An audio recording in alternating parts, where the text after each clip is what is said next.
Sportstime. Bryant and Brett with you. Landon Schmidt producing. We're with you for the next 3 hours. A lot to discuss this afternoon with a lot going on, obviously, in the football world with the semifinals getting started tomorrow night with Ole Miss and Miami. You've got all the transfer portal news pretty much everywhere. You've got the NFL with the playoffs starting this weekend, but also firings, hirings, everything going on there. Basketball, the Grizzlies got the win last night over the Spurs. College basketball action all over the place. So a ton to get into over these next 3 hours. But Brett, how are you this afternoon?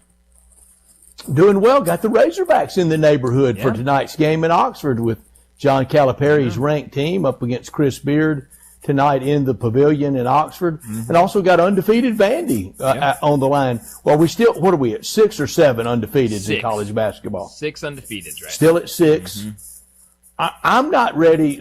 No way am I going full. Somebody joins 76 Indiana, but Michigan's got the look of it. They do, and they had to squeak one out last night on the road against Penn State. But so far they have been the best team in college basketball, I would say, and I don't think it has been super close. I know Arizona number 1 in the AP polls right now, but just the way that really outside of last night that Michigan has just beat teams down has been really, really impressive. So yeah, they've got the look of a very special season.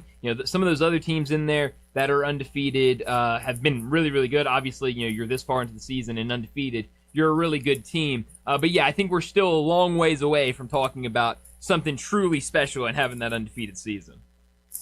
Miami of Ohio State undefeated last night. That's right. Yeah, they are the lone team outside of the top 25 that is undefeated, 16-0 with that win last night. The most wins in the country of those undefeated teams with 16. So yeah, they're rolling right along, and we'll see when that next team to drop is out of this bunch.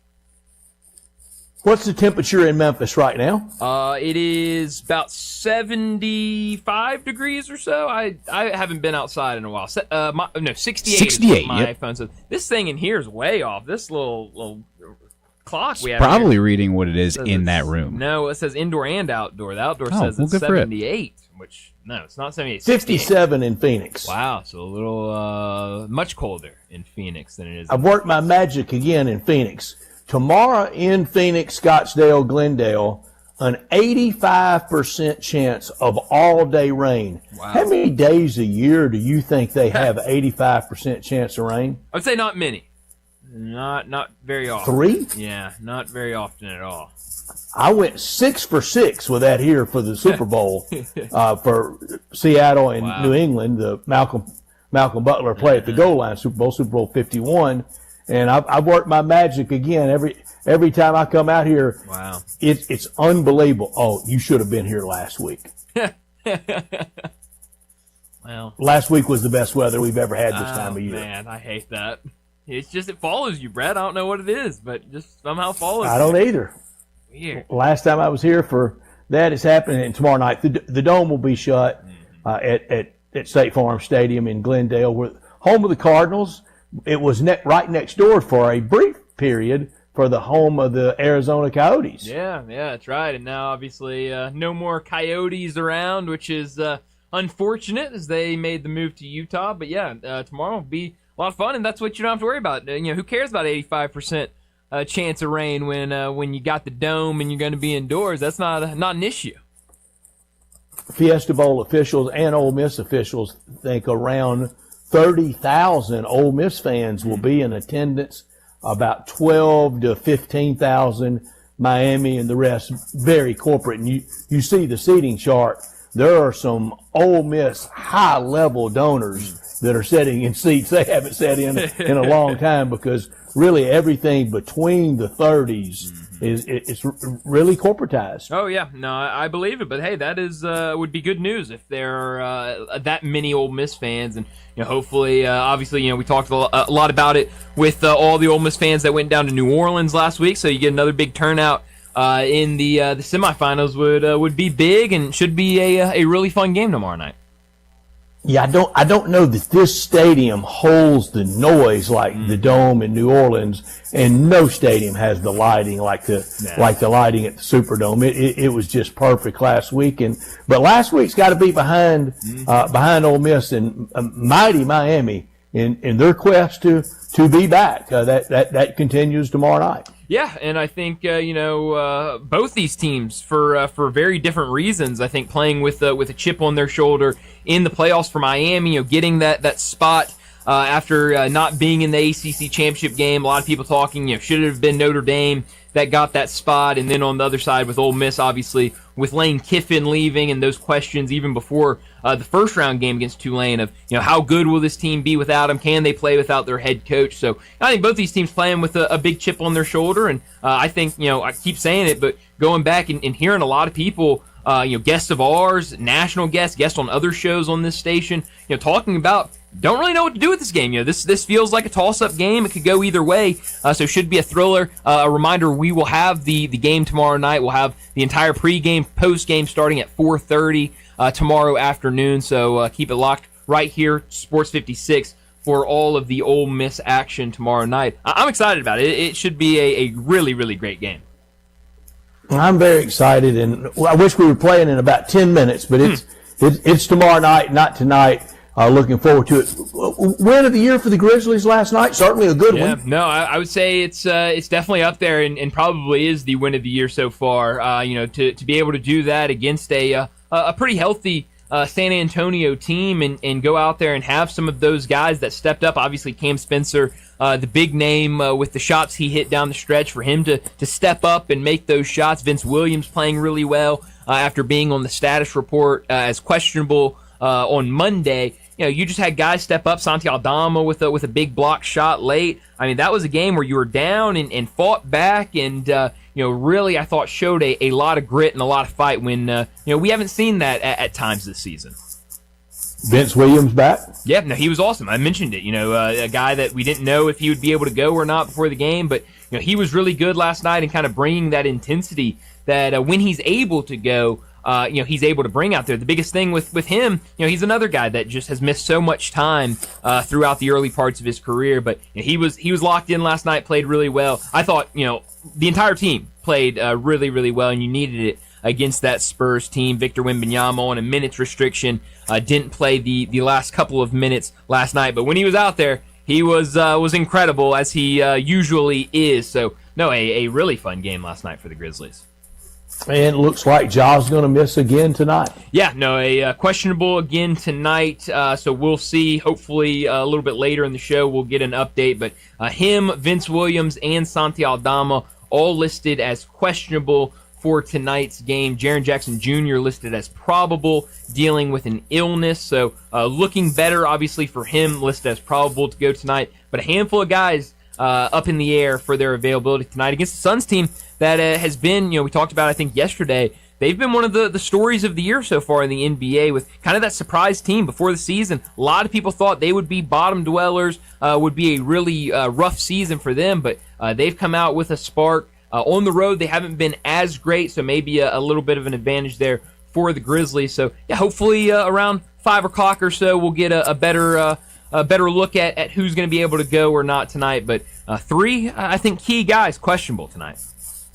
All's well that ends well. That old true saying, Phoenix better, Kevin Durant better. Yeah, no, I think it worked out for both those guys. For Kevin Durant, it just never felt like that fit of that big 3 they were trying to put together with Booker, Beal, and Durant. It just never felt like it was going to work. I remember Keith Smith telling us, time and time again, not only when they put those 3 together, but even after that, when you have those 3 guys with those contracts in this new day of the NBA, it's just so hard to, have a bench that is able to compete at a really high level. So they get rid of Beal, they get rid of Durant, and now they're able to put together, a better, full roster. Obviously, Kevin Durant goes to Houston, and we know what they're doing down there. They're having a lot of success. He had that game winner a couple nights ago. So, yeah, I mean, feels like, it was a little ugly at times, but I think right now working out for both sides. It sure is. I want to have some fun at the text line, the Sister's Log Cabin text line, 901-360-8255. Here's what I want you to do. Tell me who you're a fan of other than Ole Miss. Ole Miss fans, we know who you're pulling for tomorrow night. Tell me who you're a fan of. Just the text. Send in, like if you're a Memphis fan, send in Memphis and yes or no. Memphis or Arkansas or Tennessee or Georgia, whatever fan you are, Mississippi State, whatever fan you are of in the area, send in who you're a fan of. And yes, I'm pulling for Ole Miss tomorrow night, or heck no, I'm not pulling. No or heck no, or maybe even a variance of heck no tomorrow night. I would love to know, because Brian, I got in trouble. I mean, really hurt. I had Ole Miss friends of mine mad at me. I'm good. Guess where I was during the 1996 Final Four, Brian? Right here. You got it. That's where I was. In Mississippi State, got on that magical run, starting at the Superdome in the SEC basketball tournament. Dante Jones you could put a blindfold on him and he could throw it up over his head, and it was going in until about halftime of the national semifinals. And then he went cold and State went cold. But that Friday afternoon before the semifinal games, I've stated that, heck yeah, I'm pulling for State this weekend. Ooh, I mean, blistering attacks from people. And I always wondered if this shoe got on the other foot. I think, we've had it a couple times in Omaha with State, with Tennessee, with the Razorbacks, with Ole Miss. A lot of teams from the area on that, but maybe not as much passion for Omaha as we do basketball, and no passion like we have in this area, like we do for football. So I'd like to see, state your name, who you're a fan of. You don't have to give your name. Just, who you're a fan of. And yes, I'm pulling for Ole Miss tomorrow night, or no, I'm not pulling for Ole Miss tomorrow night, and nobody's feelings will be hurt. Yeah, text those in. Again, 901-360-8255. Would love to get that feedback. We've got a couple already coming in. One texter texted in and said, Georgia diehard, go Rebels, please beat Beck. That feels like it's coming from a different area we'll take any motivation. of just wanting to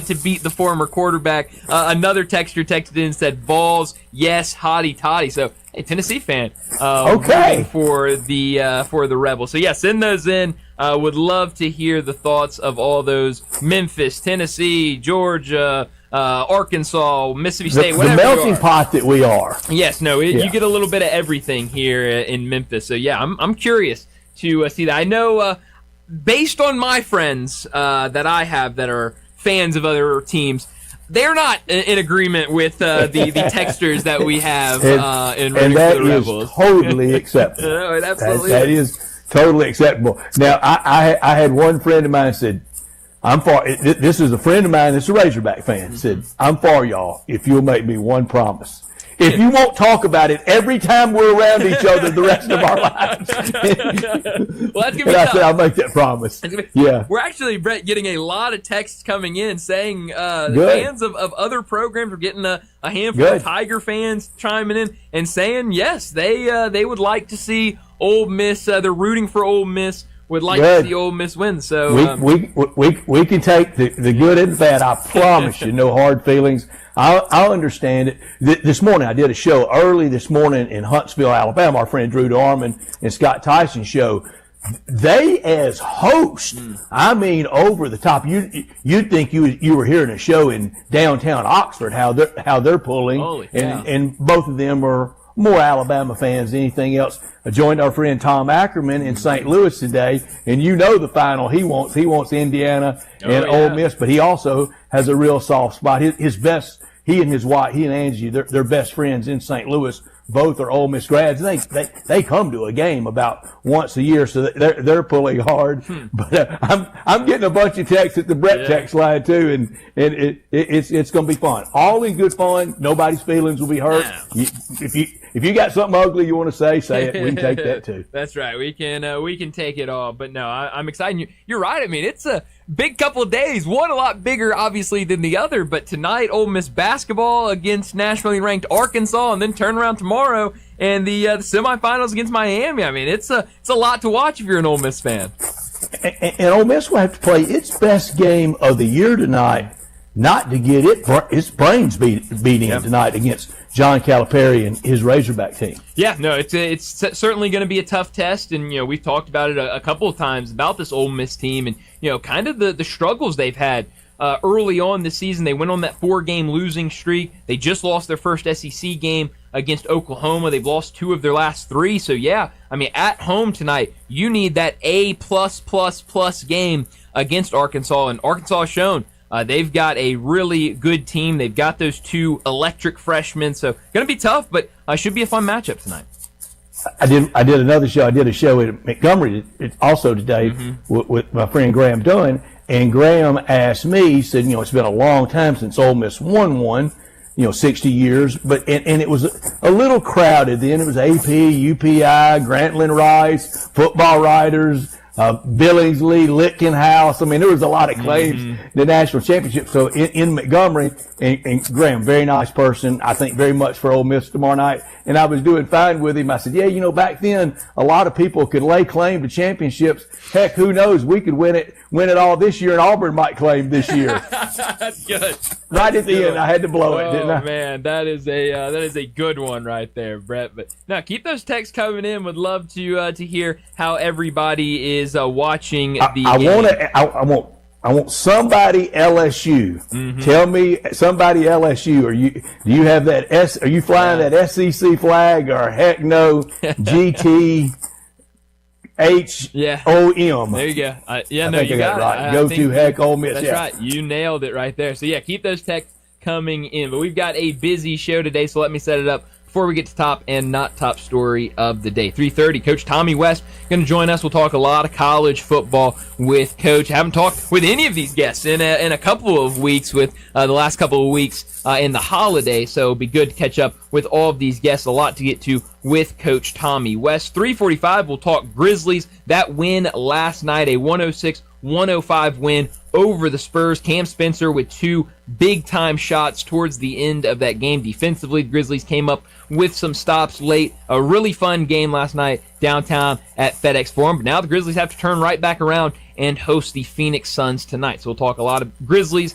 at 3:45. 4 o'clock, David Cohn, the co-host of Crane and Cone, will join us to talk a lot of college football. We'll also have to talk about their new show. Again, was Crane and Company, now Crane and Cone, now part of the On3 Sports group. So should be a lot of fun to hear what they're doing with that, and also talk a ton of college football with everything going on around the country with David Cohn. 4:30, we'll talk the NFL. 4:45, we'll get to big number of the day. 5 o'clock, Kevin Sweeney from Sports Illustrated and CBB_Central. He'll join us, talk a lot of college hoops. 5:30, we'll talk about what's trending, and at 5:45, we'll wrap up today's show like we always do with Moe's Crunch Time. Let me remind you, we're in our Family Leisure Studios where family and fun come together. Hot tub and swim spa clearance sales, they're going on right now at Family Leisure. Hot tubs starting at $24.99, swim spas at $14.99, and in-stock patio furniture now up to 50% off. Hot tub covers are starting at $249, with spa steps and cover lifts starting at just $99. Special financing is available, and if you mention this ad, receive a free gift with that hot tub purchase. Head out to Family Leisure, 2120 Whitten Road, just north of I-40. And Brian, in the spirit of full disclosure, I can't think of a time through the years of almost any SEC team that got to Final Four, got to College World Series, or played for the national championship, unless it was SEC, that I did not pull for the SEC. Big for Tennessee in '98, big for Auburn, big for all of them, but everybody's not that way, so I want your input. That's Brian, I'm Brett. Our producers, Landon Schmidt. We are Sportstime, and we're with you live and local until 6 o'clock. We want you to be a part of our show by texting or calling 901-360-8255. And thank you so much, as always, to Sissy's Log Cabin, sponsoring the text and talk line. We're always from our Family Leisure Studios, even when I'm in what they're calling Paradise Valley at 57 degrees and raining, but I'm in our Family Leisure Studios wherever we are always. This hour always brought to you by Lexus of Memphis at 2600 Ridgeway and online at lexusofmemphis.com. Great offers on all 2026 models and always special leasing options. Drive in luxury and confidence knowing that every new Lexus comes with complimentary first and second maintenance services. You can call them at 901-334-9673, but they want you to stop by the only Lexus dealership in Memphis at 2600 Ridgeway,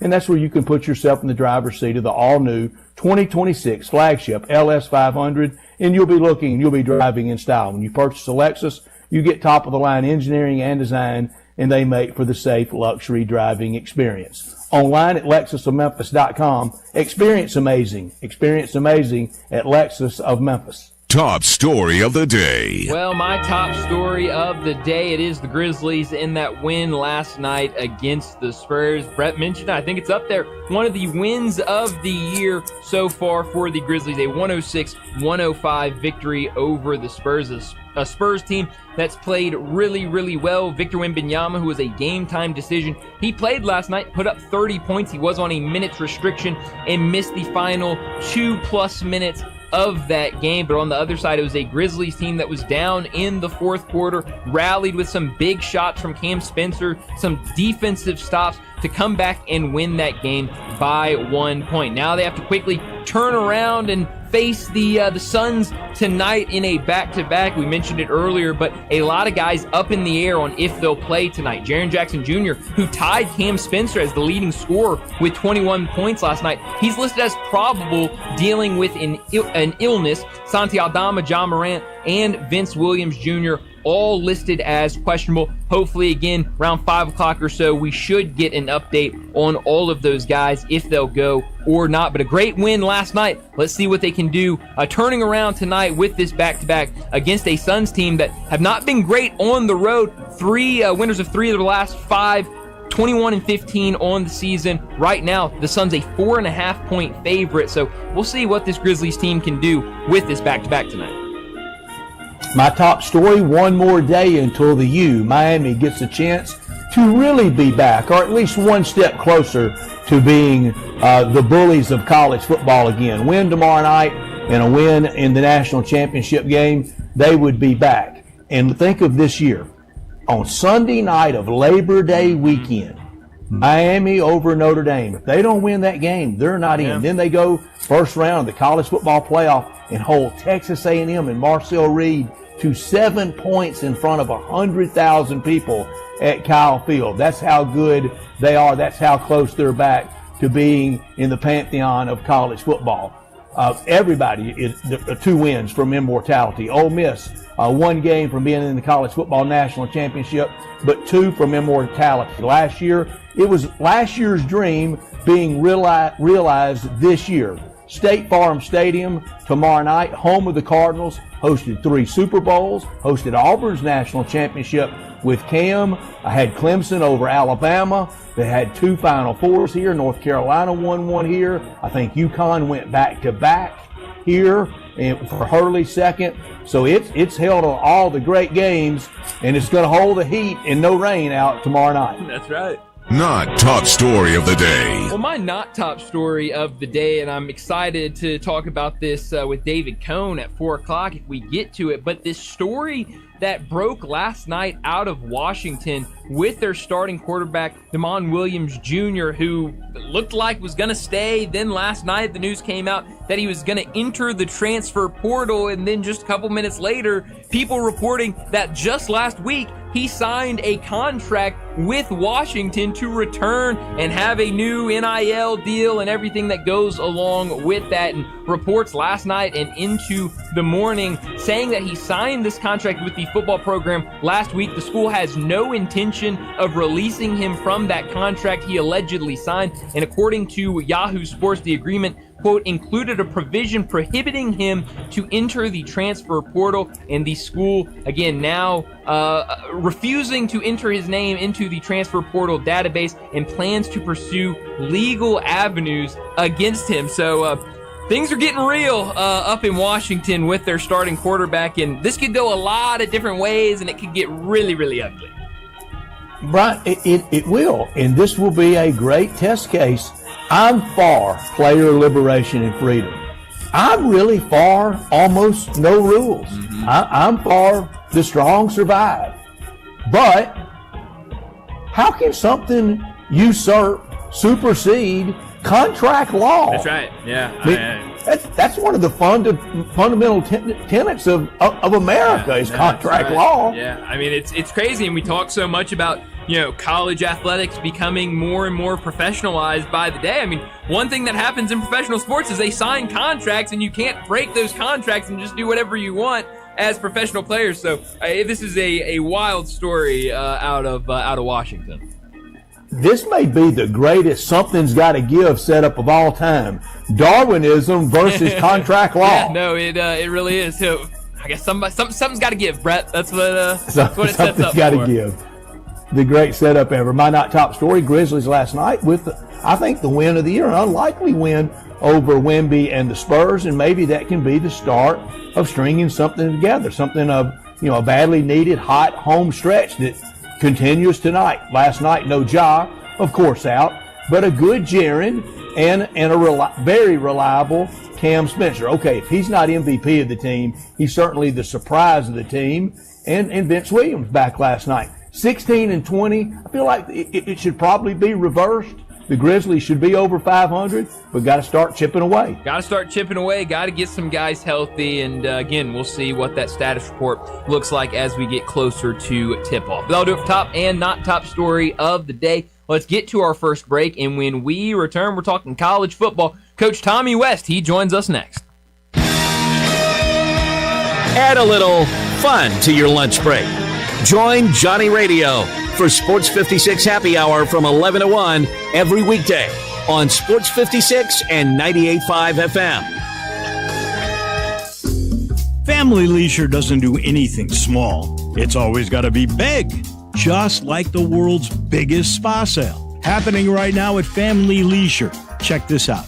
You can get spas starting under $3,000. Spas and even swim spas, they're up to 30% off. Floor model spas have even bigger special prices.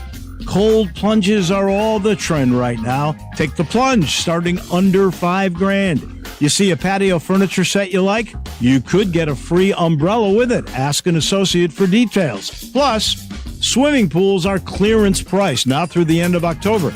Get yours before the prices increase.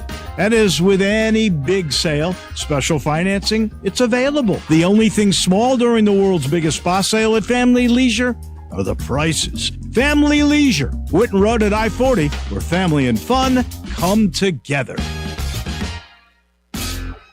Looking for sports in all the wrong places? Try the Owner's Box Sports Bar and Grill in Lakeland's Town Square. Fun, exciting, friendly, and comfortable with wall-to-wall TVs. 24 taps for all your beers, including $3 domestic and $5 craft pints on Mondays. Monday through Friday, 3 to 6 happy hour. Music bingo Tuesdays. Daily specials and online ordering. The Owner's Box Sports Bar and Grill in Lakeland's Town Square. Highway 70. Check Facebook for daily specials and weekend music at the Owner's Box. You still thinking job change in the new year? Yeah, I need something that's in high demand and more stable in this economy. IT? Yeah, cybersecurity, maybe even AI. That's what I did. Really? How? Went to My Computer Career. You don't need any prior experience, and you could start your new career in a matter of months. A lot of IT pros go to school there, too, to level up. Sweet. Are classes online or on campus? Both. Well, I'll check it out. Thanks. Make this your year. Take the free career evaluation now at mycomputercareer.edu, an Elite CompTIA certification partner. Financial aid is available to those who qualify, including VA benefits. Tito's Handmade Vodka is America's favorite vodka for a reason. From the first legal distillery in Texas, Tito's is 6 times distilled till it's just right and naturally gluten-free, making it a high-quality spirit that mixes with just about everything. From the smoothest martinis to the best Bloody Marys, beyond the bottle, Tito's has gained a reputation for giving back, teaming up with nonprofits around the world to serve its communities and do good for dogs. Make your next cocktail with Tito's and learn more at Tito'sVodka.com. 40% alcohol by volume, namely 80 proof, crafted to be savored responsibly.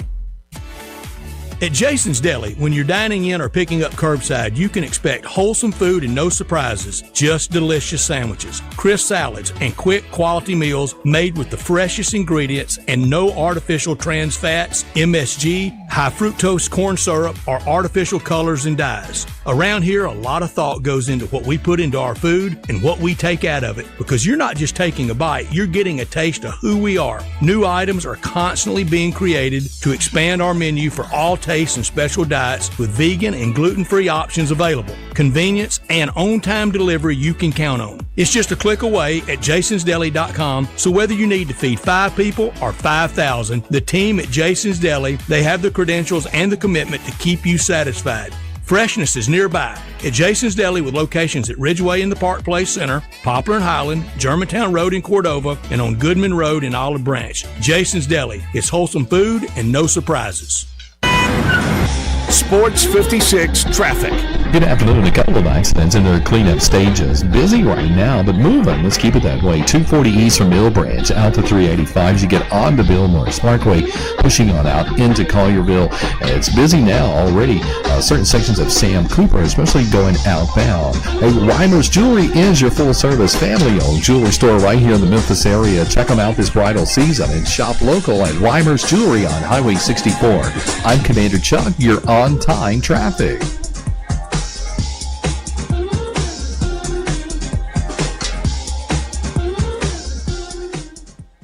Now back to Sports Time on Sports 56 and 98.5 FM. This hour is brought to you by Lexus of Memphis. Here are your hosts, Brett Stats Norsworthy and Bryant Dacus.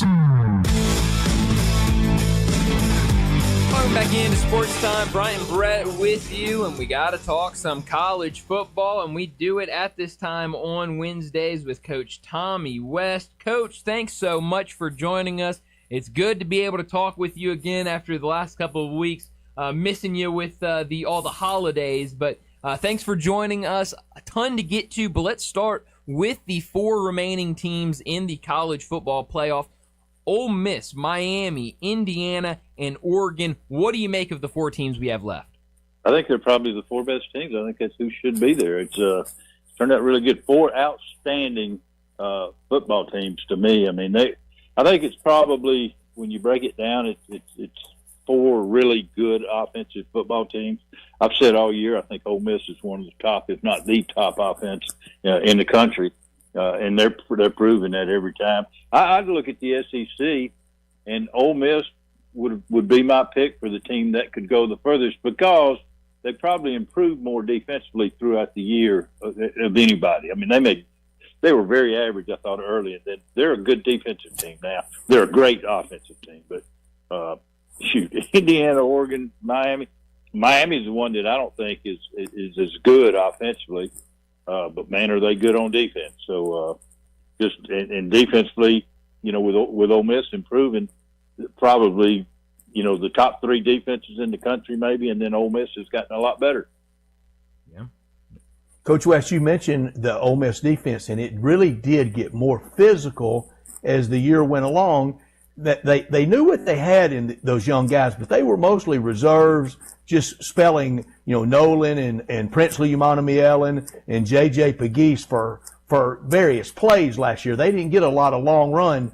Now with the portal and a lot of new faces, and this goes to the offensive line as well, I think we're wanting to have too many hard and fast judgments in September when we need to let the coffee brew a little bit before we kind of know what a team's really made of. Because, heck, some people are still going around the building with, hello, my name is. We don't even know everybody anymore. Still got their name taped on the front of their helmet.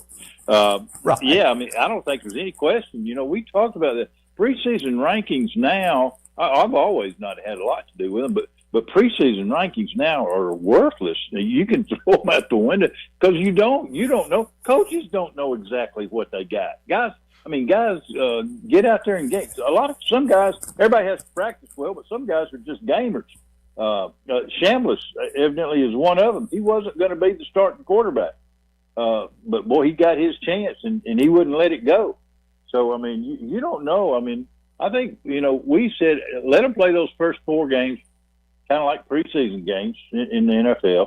And then once you get into the conference, you find out what you got. Yeah. Coach West, we Bryant and I and everybody in this, we do a mountain of preseason picks, wins and losses and playoff brackets. And I'm not picking on anybody because mine look foolish as well. But I've got Lindy's preseason football magazine. Here's their top 10. Here's Lindy's top 10. I buy it. I like it. I like Lindy. I like his dad. Number 1, Texas. Number 2, Penn State. They fired their coach. 3, Ohio State. 4, Clemson. They wanted to fire their coach. 5, LSU. They did fire their coach. Notre Dame 6. Oregon 7. Alabama 8, Georgia 9, and Miami 10. So Oregon at 7 and Miami at 10, 2 of them. Wow, that's pretty crazy. But that's the world we're in right now. I mean, it's fun to do. It's fun to do the preseason stuff. But, man, I'm telling you, you don't know now. But these 4, I mean, to me, this is going to be really, really good stuff. I look at the 4 quarterbacks. Goodness, with Mendoza, Shamlish, Moore, who's very impressive. We don't ever see much of Oregon throughout the year, but watching him here in the playoffs, he's very, very good. And then when Beck is the 4th guy, and he is to me, he's definitely the 4th guy at quarterback. Then that's 4, and all 4 transfers. Let me give you a Carson Beck preseason pick. Not this year, but 2 years ago, old Brett picked him to win the Heisman at Georgia. Yeah, well, I don't blame you. I mean, look what he was doing. Yeah. Up until he got hurt in the game. He did throw some picks there the last year at Georgia, but I tell you, and defensively, which I love watching good defense, but Indiana, let's talk about Indiana. I really hadn't really watched them and broken their stats down. Indiana is a really good football team. Just I like watching them because they're fundamental. They're not fancy, but boy, they do everything right. Man, they keep quarterbacks in the pocket. They got an edge to their defense. Offensively, they don't turn it over. They do all the right things. And I saw a stat. You'll love this. You've probably already been talking about it, but of 4- and 5-star players, Alabama had 56 and Indiana had 8. Crazy. Yeah, and Indiana tore their hide off. Let's go back to that. So we've talked about that sooner or later, not being able to run the ball was going to get you, and it should have got them. How they scored those unanswered points against Oklahoma, I don't know. One was a pick 6. But man, did they look soft. And when you can't, and I saw where Saban said, I'd rather to not be able to run it than not be able to throw it. Okay, but when you can't run it, you're a soft team. You're not a physical, hard-nosed football team if you can't run the ball. I don't know why. Yeah. I'd love to be able to break it down and know why. They've got offensive linemen. They've got backs. Why can't they run the ball? Yeah. And that's a lot easier for Coach Saban to say that with a media credential on than when he had a headset on. When he had a headset on, he wanted to pound the rock with Derrick Henry and with Mark Ingram and with Trent Richardson and Eddie Lacy and those cats. No, shoot. That was the first thing they did was run the football. Yeah, that's exactly right. You mentioned Oregon and the kind of being out there way on the West Coast. We kind of forget about them at times throughout the season. Were you surprised the way that they beat Texas Tech after kind of the entire season? We're talking about this Texas Tech team and the offensive powerhouse that they are, and then to go out there and blank them. What did you make of that win? Well, and I had said my concern with Oregon was that they had given up 500 yards of offense to James Madison, and that was my concern of that team was their defense. Well, they certainly answered that against Texas Tech. I don't know if their defense just kind of took a day off because they knew they were going to beat Madison, knew they could outscore them. But that was really probably one of the most impressive things that we've seen in the playoffs was that shutout. Coach West, you took over a Clemson team at bowl time, kind of like Pete Golding took over, and you also took over at Memphis from a very popular previous head coach in the locker room and among the fan base in Rip Shear. So Pete Golding, he got the double hit. He took over at bowl time, and from at the time a very popular head coach until he left. How did you navigate that, and what have been your impressions of how Pete Golding has handled it? It was a little bit different because, the Ole Miss base loved Kiffin there at the time. Of course, nobody likes him now, but I've compared that to the Calipari thing. Memphis loved Calipari till he left. That's right. But when I took over, they were Ken Hatfield, I thought, had done a good job. He had won 8 games, but they didn't want Ken Hatfield there. He wasn't Danny Ford, and when Coach Ford got fired, that's who they hired. And they loved Danny. They never gave Coach Hatfield a chance. So it was a little bit easier. I was welcomed with open arms because, I'd worked for Coach Ford for 9 years, and that's what they wanted. They couldn't get him, so they wanted a Danny Ford guy. I was kind of like, okay, here we go again. Let's get it back going. Mm-hmm. But as far as the team, we went to work and really tried to make it as physical bowl practice as we could make it. We scrimmaged. We started just teaching and preaching the physical part of the game. That's what Clemson is. That's what they've always been. And that's how we win games. We're more physical. We win games in the fourth quarter. Yeah. All right, Coach. The 2 semifinal games: Miami, Ole Miss, Oregon, Indiana. Your predictions? Who will we see in the national championship game? Well, I think Ole Miss will handle Miami. But I'm going to say one. The best defensive player that I've seen this year is Bain. The defensive end for Miami. I've not seen anybody block him. The quarterback has to know where he is.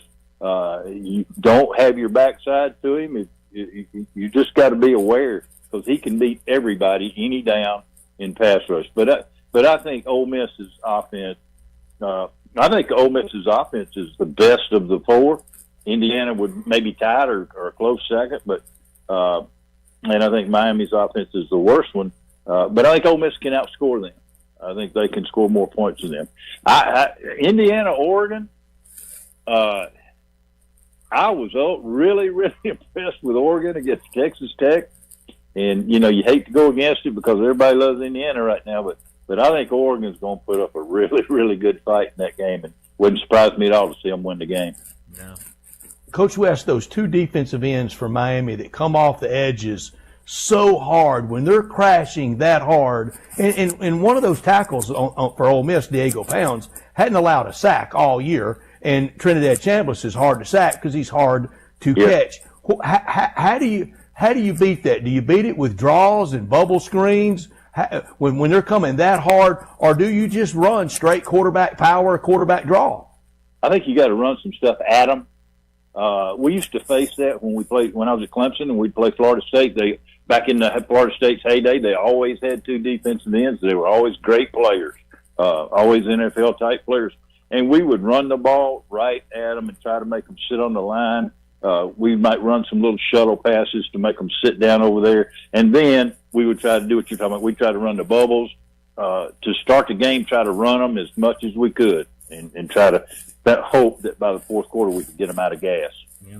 Well, it should be 2 really fun games in the semifinals. Coach, as always, thanks so much for joining us. We'll talk to you again next week.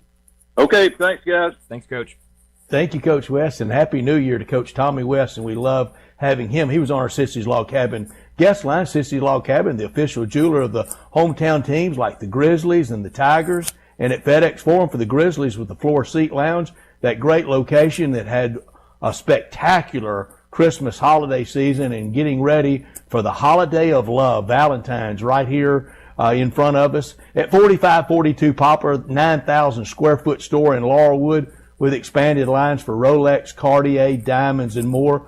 A store we have in Memphis at Poplar and Perkins in Laurelwood, like you would see out here in Scottsdale, like you would see in Dallas along Turtle Creek, like you'd see in Chicago along Michigan Avenue, or in New York City along Park Avenue. We have it right here in Memphis at Poplar and Perkins, the Mid-South's largest selection of one-of-a-kind jewelry, engagement rings, wedding bands, earrings, necklaces, all the special things for that special moment in your life. Since 1970, with all the great locations across the Mid-South, Sissy's, they offer a selection of diamonds, estate jewelry, and fine gifts. Unsurpassed value, exceptional service, expansive selection, and an extraordinary shopping experience, because life's too short for ordinary jewelry. Well, Brett, the texts keep coming in of are you rooting for Ole Miss, yes or no, and who you're a fan of. I just want to point 2 out. Keep those coming in, though. 901-360-8255. One texter texted in and said, Memphis fan, but will root for Ole Miss only if Brett gets a championship ring. How about that? I mean, we've got people rooting for you and you only, Brett. That's very kind. That is very kind. We also I don't know if the radio guys get one. Well, you should be pushing for one if it gets to that point. Another text comes in, a Purdue graduate. How about that? They said anyone but Indiana, which very understandable. Brought out a Purdue grad. Way to go. A lot of others. We got to remember that at Final Four time and me not say anything snotty about the Boilers at the Final Four. We talk about it being a melting pot here, much more of a melting pot sometimes than we realize. So, yes. A lovable melting pot, isn't it? And, I'm conscious of Tigers, Grizzlies, Tigers. I know that, but and I love that. I've been a Tiger basketball fan since Larry Finch's junior year, and been a Grizzlies fan since they got to town. But it is fun to see. And again, let me assure you, if you're not, weigh in. I would love for you to. If you're not for Ole Miss tomorrow night, please. We understand that and appreciate you too. Yeah, definitely. Let us know. 901-360-8255. The Sissy's Log Cabin listener line. Well, let's get to another break. When we return, we got to switch gears, talk some NBA. The Grizzlies, they got the win last night over the Spurs, but now they got to turn around, play another one tonight at FedEx Forum against the Suns. We're talking Grizzlies next on Sportstime. Broadcasting from the Family Leisure Studio, we are Sports 56 and 98.5 FM. Listen up, Rebel fans. Your next winning drive starts at Landers Ford in Collierville. Their game plan is simple. Find you the most savings possible. Make a trade, lower your payments, or let them buy your vehicle even if you don't buy from them. That's how you keep moving the chains. Just like the Grove on game day. Fans all across the Mid-South keep coming back to the #1 Ford dealership in Greater Memphis. See them today in Collierville or online at LandersFordMemphis.com. When you own a Landers Ford, you get the support of a certified service tech with the Landers Ford Remote Service Experience Program. They pick it up, drop it off, or fix it on the spot, so you're never left watching from the sidelines. To finish the drive, the iconic Landers Easy Pass always brings more for your trade and the biggest discounts to put you in victory formation. And now, straight from the 1977 Ole Miss football team that took down #1 ranked Notre Dame, the final snap of the day from Landers Ford President Don Kitchens. If it doesn't say Landers, you've paid too much. As reported on Ford's 2024 Total New Vehicle Retail Sales Report, Memphis Market.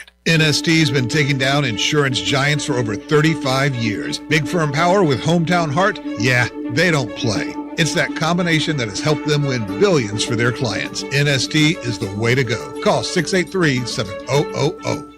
Ready to shine, Memphis? Drive clean all month long with unlimited wash plans at Club Car Wash. Stop by any 4 Club locations in Greater Memphis or visit clubcarwash.com today. Club Car Wash.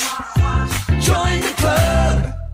At Audion Hearing, our mission is simple: to make better hearing affordable for everyone. We're proud to offer high-quality, rechargeable hearing aids starting at just $98. Clear, comfortable, and ready to use right out of the box. And here's a study worth hearing. Research shows that wearing hearing aids can reduce your risk of dementia by up to 61%. Join over 1 million happy customers and hear the difference today by going to audionhearing.com. That's AUDIEN hearing.com. Visit Frontier Western Store today for new shirts and boots. Frontier is your top Carhartt store in the Mid-South. There's thousands of in-stock shirts and jeans. They have the classic K87 pocket tee in every color they make, including new ones just released. Available small to 4X. Want new jeans? Frontier has you covered with super tough work denim by Carhartt. And you've got to check out their selection of Ariat jeans for men, women, and children. You'll love how easy it is to find the size and style you need. Have you seen Frontier's remodeled world-famous boot showroom? It continues to expand. New styles by Ariat just arrived, plus plenty of in-stock proven classics too. Whether you need work or dress boots, trust that Frontier's the place to come. See thousands of pairs of Ariat boots and thousands more by Dan Post, Corral, Durango, Rocky, Twisted X, and others. And Frontier's pricing is lower than online and chain stores, so you know just the local shop to visit. Frontier Western Store, 5880 Goodman Road in Olive Branch, and on the web at frontierwesternstore.com. Locally owned and operated since 1967. Your home for the college football playoff semifinals. Straight ahead, he lunges toward the end zone. He breaks the plane, and it's on its way. And it's got the distance, and it's through the upright. The Rebels have taken the lead. Thursday, Ole Miss battles Miami in the Fiesta Bowl. Kickoff at 6:30 with pregame coverage starting at 4:30 on your home for the Rebels. Listen to the Rebels right here on Sports 56 and 98.5 FM. Now back to Sports Time on Sports 56 and 98.5 FM. This hour is brought to you by Lexus of Memphis. Here are your hosts, Brett Stats Norsworthy and Bryant Dacus.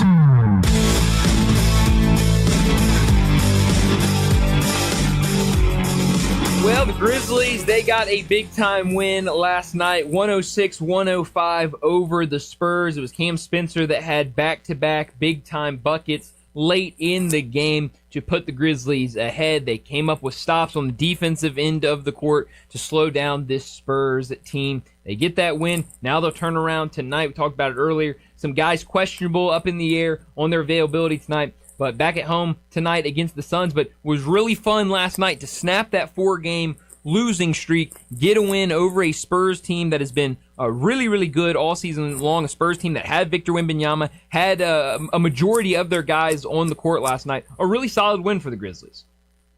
Great win on a night that Wembanyama gets 30 and you beat them. Yeah, no, it's a really, really good. Yep, no, you absolutely do. I think win of the year, as I said in my not top story, and it was not top because still under 500, still injury plagued, still Ja over there in civilian clothes, and it just that bench look drives me crazy. Yeah, well, and that's they have had to rely on guys that were, if everything is great, if the season started with everybody healthy, they were relying on guys last night that who knows how many minutes they're seeing on a night-to-night basis.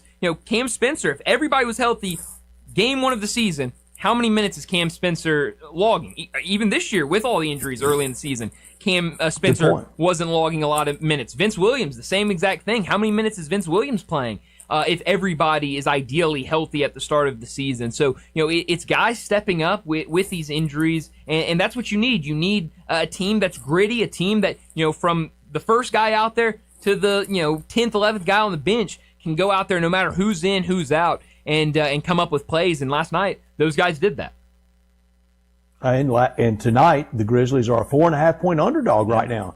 Phoenix 4.5, and Vegas is saying fireworks, 232.5 over under. Yeah, that both of those numbers have been moving. Suns opened as a 3.5-point favorite, moved up to 4.5. The total opened at 227.5, has moved up to 232. So it doesn't feel like Vegas thinks there's going to be a ton of defense played tonight on either side, and we'll see. This is we talked about earlier, the Suns team that I think has impressed a lot of people this year, because a lot of people thought they were going to be one of the worst teams in the NBA. I know a lot of Grizzlies fans talking about the Suns with that pick that the Grizzlies have of if the Suns have a really bad season, they would get that pick in this draft. But the Suns have done just the opposite, 21-15.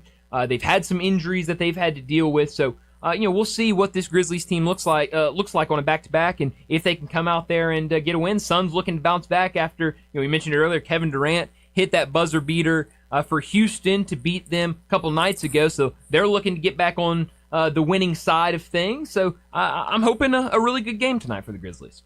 A couple of Grizz fam all-time favorites back tonight, Grayson Allen and Dylan Brooks. That's right. Yeah, Dylan, who what was the Wizards game a week or so ago where he was in attendance. He's at the game. He's sitting courtside, taking it in. So maybe doing some advanced scouting. Obviously, doesn't really need to, knowing most of the guys on the roster, playing with most of the guys on the roster. But yeah, so you get to see Dylan the Villain back in action. Mentioned Grayson Allen out there. So yeah, should be fun out there at FedEx Forum tonight.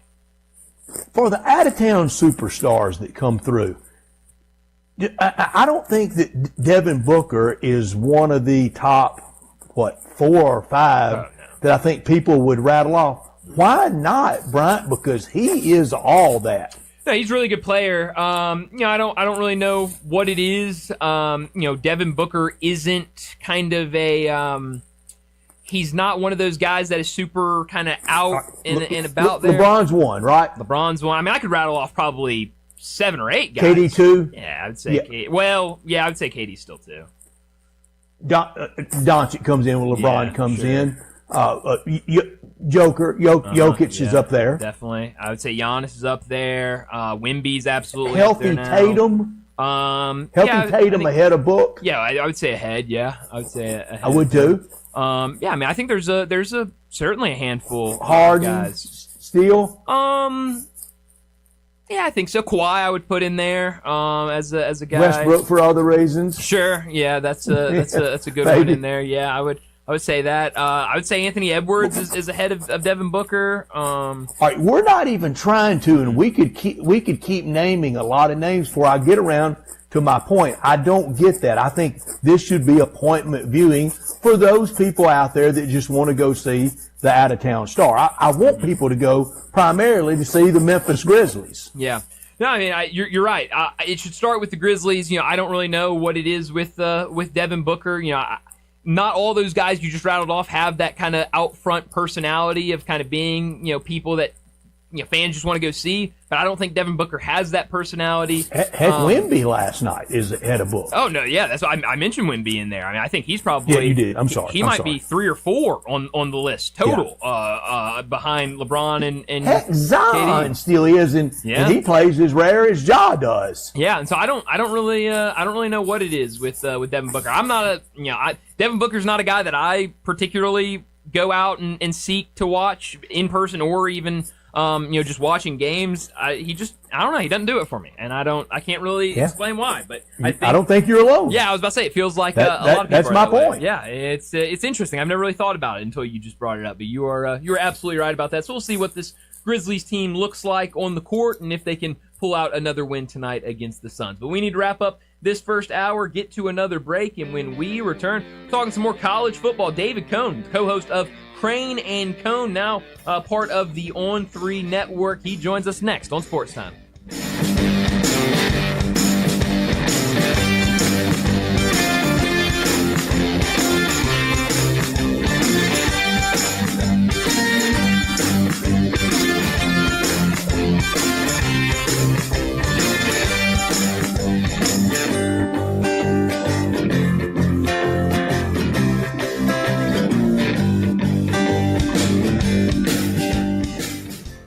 Top Gun is the largest indoor range in the Mid-South, but size isn't their only difference. Top Gun has the best instructors with over 300 years combined experience and classes all the way from first shot to master marksmanship. Plus, Top Gun is affordable. Gold membership is just $48 a month. That's just $1.60 a day for unlimited range time, free gun rentals with purchase of ammo, and members lounge access. Top Gun, 2770 Witten Road and TopGunMemphis.com. Always shoot with the best. Top Gun Memphis.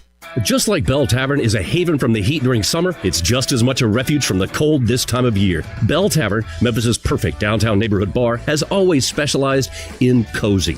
Whether it's a cool, not too brightly lit escape from hot weather, or a warm, not too brightly lit escape from winter, the atmosphere at Bell Tavern simply cannot be beat. Just because it's chilly outside doesn't mean you might not be craving a cold beer, or a signature cocktail, or maybe just the company of new friends. So stop by and watch the frigid world pass by Bell Tavern. Wesley Financial Group is not a law firm. Do you feel embarrassed, trapped, maybe even ashamed just because you own a timeshare? Well, I'm here to tell you you're not alone. Chuck McDowell here, the timeshare cancellation guy. I get over 3,000 complaints a week from all kinds of folks that feel the same way you do. Honest people, teachers, veterans, grandparents, all losing sleep over a timeshare they can't get rid of. That's why 15 years ago, I founded Wesley Financial Group to help people take their lives back. Today, I run Wesley with my 2 sons, a real family business, treating every client and every employee like we would want our own family to be treated. That mindset has helped us cancel over 50,000 timeshares from people just like you. So if you're stuck in a timeshare, give us a call. Let our family help your family. Call Wesley now for your free timeshare exit kit. 800-330-6363. That's 800-330-6363. 800-330-6363. I'm Gary York. I'm the service director at Lexus of Memphis. Our service department wants to be more than just a place where you get your oil changed. We do glass repair, windshield replacement, recalibration of your camera and sonar systems, even wheel repair, tire replacement, all the things you would expect from a luxury automotive dealer. Please check out our website. You can schedule your appointment, check out our specials, hours of operation, or if you'd like to do it in person, please reach out to one of our associates at 901-271-5199. Nestled in the heart of East Memphis, located corner of Park and Cherry, is a beautiful residential neighborhood. I'm here at Town Village Audubon Park interviewing a new resident, Carolyn. Share with us why you chose Town Village. Well, if your parents or special friends need to make that big move, let me share with you my experience. It was tough for me to leave home, but then I discovered Town Village. I would like to highly recommend Town Village to you and your loved ones. After looking at all the amenities and meeting all the people and staff, I was hooked. From restaurant, bistro, 3 meals per day, housekeeping, transportation, security, health care, physical therapy, exercise room, and even a heated pool and spa. Come see us and make your new home at Town Village. Visit us and call Daniel at Town Village Audubon Park at 901-374-7342. There's no place like home, Town Village. Memphis Hustle Basketball is back and bringing the heat to the Landers Center. See tomorrow's stars and everything from high-energy matchups to limited edition giveaways and exciting theme nights. Every game is a can't-miss experience. Be part of the action and grab your tickets today at memphishustle.com. Sports 56 traffic. Good afternoon. A couple of accidents in their cleanup stages. Watch for a little radar. It's been on and off today on I-40 going eastbound, especially leaving Shelby County on out into Fayette County, passing New Airline Road. It's heavier than it was south of Memphis now with that traffic flow. No shortage of radar down through there this afternoon on 55, traveling down through certain parts of DeSoto County. St. Jude's Children's Research Hospital is leading the way. The world understands, treats, and defeats childhood cancer. Help the kids out by logging on to stjude.org. I'm Commander Chuck with your on-time traffic.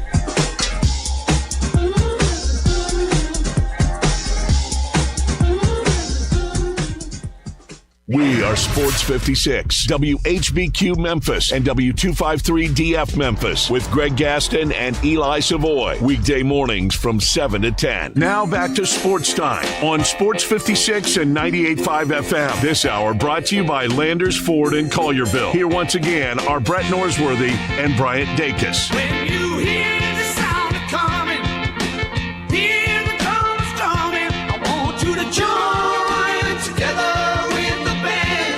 Back into Sports Time, Bryant and Brett with you. And we got to talk some college football. And joining us now, the co-host of Crane and Cone. If that sounds a little different, that's because it was Crane and Company, now Crane and Cone, now part of On3 Sports, which On3 Sports has been killing it. They killed it with this edition. David Cone joins us now. David, thanks so much for joining us. Tell us a little bit about this move to On3 and what might be the same, what might be different with Crane and Cone.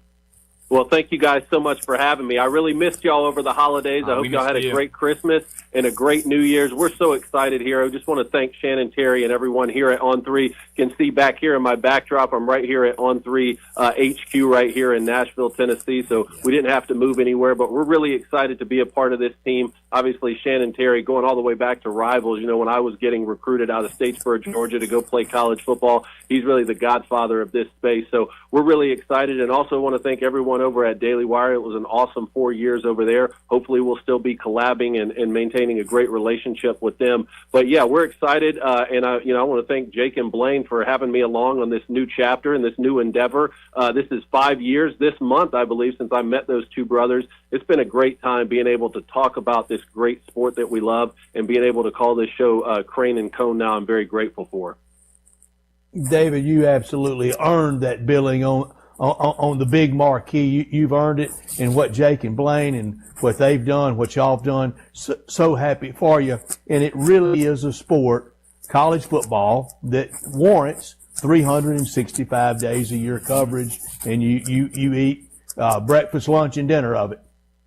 Well, thank you. I appreciate you saying that, and I do agree with you, and it's a sport worth fighting for, and worth preserving. And my life is different because I was able to play college football. I grew up in a college football town there where Georgia Southern University is. All I ever wanted to do was play college football. I mean, granted, I will admit I did want to play in the NFL as well, and I fell short of that goal. But I'm so grateful. There's so many aspects of college, and not just college football, college athletics writ large. And look, we're going to be hitting March Madness heavy. We're going to be hitting college baseball, but we're going to focus here on college athletics with Crane and Cone here at On3 Sports, and we're really excited. And you asked what might stay the same, what might change. Look, we're going to be putting out the best content we possibly can as frequently as we can. That includes game previews and recaps here with these semifinal games coming up. We have an awesome episode today with Pete Nakos with the transfer portal you should go check out. All of that stuff is on our YouTube channel, Crane and Cone. Please go give us a subscribe, give us some likes. As far as the RSS and the podcast listeners, all of that stuff is still transferring over, but I'm sure that we're going to be up and running by the end of the week there as well. David, usually after we go a while not visiting with a guest, in the holidays, the Eves got our Wednesdays the last few weeks, Christmas Eve and New Year's Eve. We usually just pick right up where we are, but we do have to go back because of your alma mater, Michigan. Sharon Moore out, now Kyle Whittingham in. I think they nailed it, but I am worried about this. You tell me if I should be. The old political question: does he have the fire in the belly? Does at 66 years old, Kyle Whittingham have that right fire in the belly for these times in college football? I understand your concern there, and it's a concern that I shared right when Kyle Whittingham's name became serious in the Michigan search. I'll tell you what's alleviated that concern for me is the fact that his entire staff has come over with him. And not just his staff from Utah, but also some staff members from BYU. Remember, Utah, BYU, that's a holy war for a reason. So if he's able to go get coaches from BYU and a lot of the coaches who coach for him at Utah, if they're coming to Ann Arbor, that means they still believe in Kyle Whittingham's ability to go win football games. And so that has alleviated that concern. And as soon as that part was out of the way for me, I thought, man, I don't know if they could have made a better hire, to be honest with you, with his combination of two things. One, the physicality and the toughness that he instills in his football team. That's going to go great in Ann Arbor, where the legends and the shadows of Bo Schembechler and Lloyd Carr and Jim Harbaugh are still walking those halls. But then also, I think that the offense is going to be in great shape. And now Bryce Underwood has announced he's coming back. We're going to keep Andrew Marsh. Sounds like the running back room is still going to be stacked. Some offensive linemen are recommitting to the program here. So I feel really good about everything that Kyle Whittingham is going to do in Ann Arbor. I'm so excited for this chapter. I absolutely hate that we had to get here through the direction that we did with what transpired with Sharon Moore. I'm still praying for that man. I'm praying for his family. I wish that we could have just gone out and hired the best football coach possible, because that's what every athletic director should be doing. But you know what? That part is behind us, and that part is not part of my responsibility. I've done everything that I can to be able to be supportive here early on for Kyle Whittingham, and I hope that he has a great tenure in Ann Arbor. Your description of what he's going to be as a coach, what he's been at Utah as a coach, what he was as a player at BYU in that holy war, tough, physical, line of scrimmage, fundamental. That's Big Ten football. Isn't that describing what Curt Cignetti's done at Indiana? Yeah, 100%. I mean, I don't think I can say enough about what Curt Cignetti has been able to do at Indiana. And if it's not good enough that he's the number one overall seed and the only undefeated team left in college football, they're absolutely crushing it right now in the transfer portal. Sounds like with some of Mark Cuban's money. So I wish nothing but an entire world of success for Curt Cignetti. And I'll go a step further. I know you're probably going to get to this when we preview these games, but I'll get out in front of it. I think if the Indiana Hoosiers win the national championship in football this year, it will be the single greatest thing that could happen right now for this sport of college football, because I think there's a lot of programs across the country that haven't had success recently, or maybe haven't had success ever, and they're watching it and they're saying, wait, so if you make the right hire at head coach and you have 0 5-stars on your team in a day and age where football fans are kind of turning their back on the sport because of the NIL payments and the wide open transfer portal, and is there any loyalty left in the game? Wait, you mean you can hire the right coach who instills the right culture and you can still develop players and create a great football team? That's going to give a lot of hope to a lot of programs across the country. And quite frankly, I'll piggyback off that with Ole Miss quickly and say if Ole Miss wins the national championship, that's going to be the second greatest thing that could happen for this sport, because it's going to show something very different. It's going to show when a head coach leaves your program for a different team in the same league, a new head coach can come in, still preserve that culture, galvanize those guys, and still win a national championship. And I think that there's going to be a lot of fans across this sport who are going to have an appetite for that type of story as well. Yeah, no, I think there absolutely will be. I mean, a ton of storylines with these 4 teams that are still remaining. But before we get to these 4 teams that are still standing, what surprised you the most with the games we've already seen in the college football playoffs? Well, there was a lot. How's your bracket look?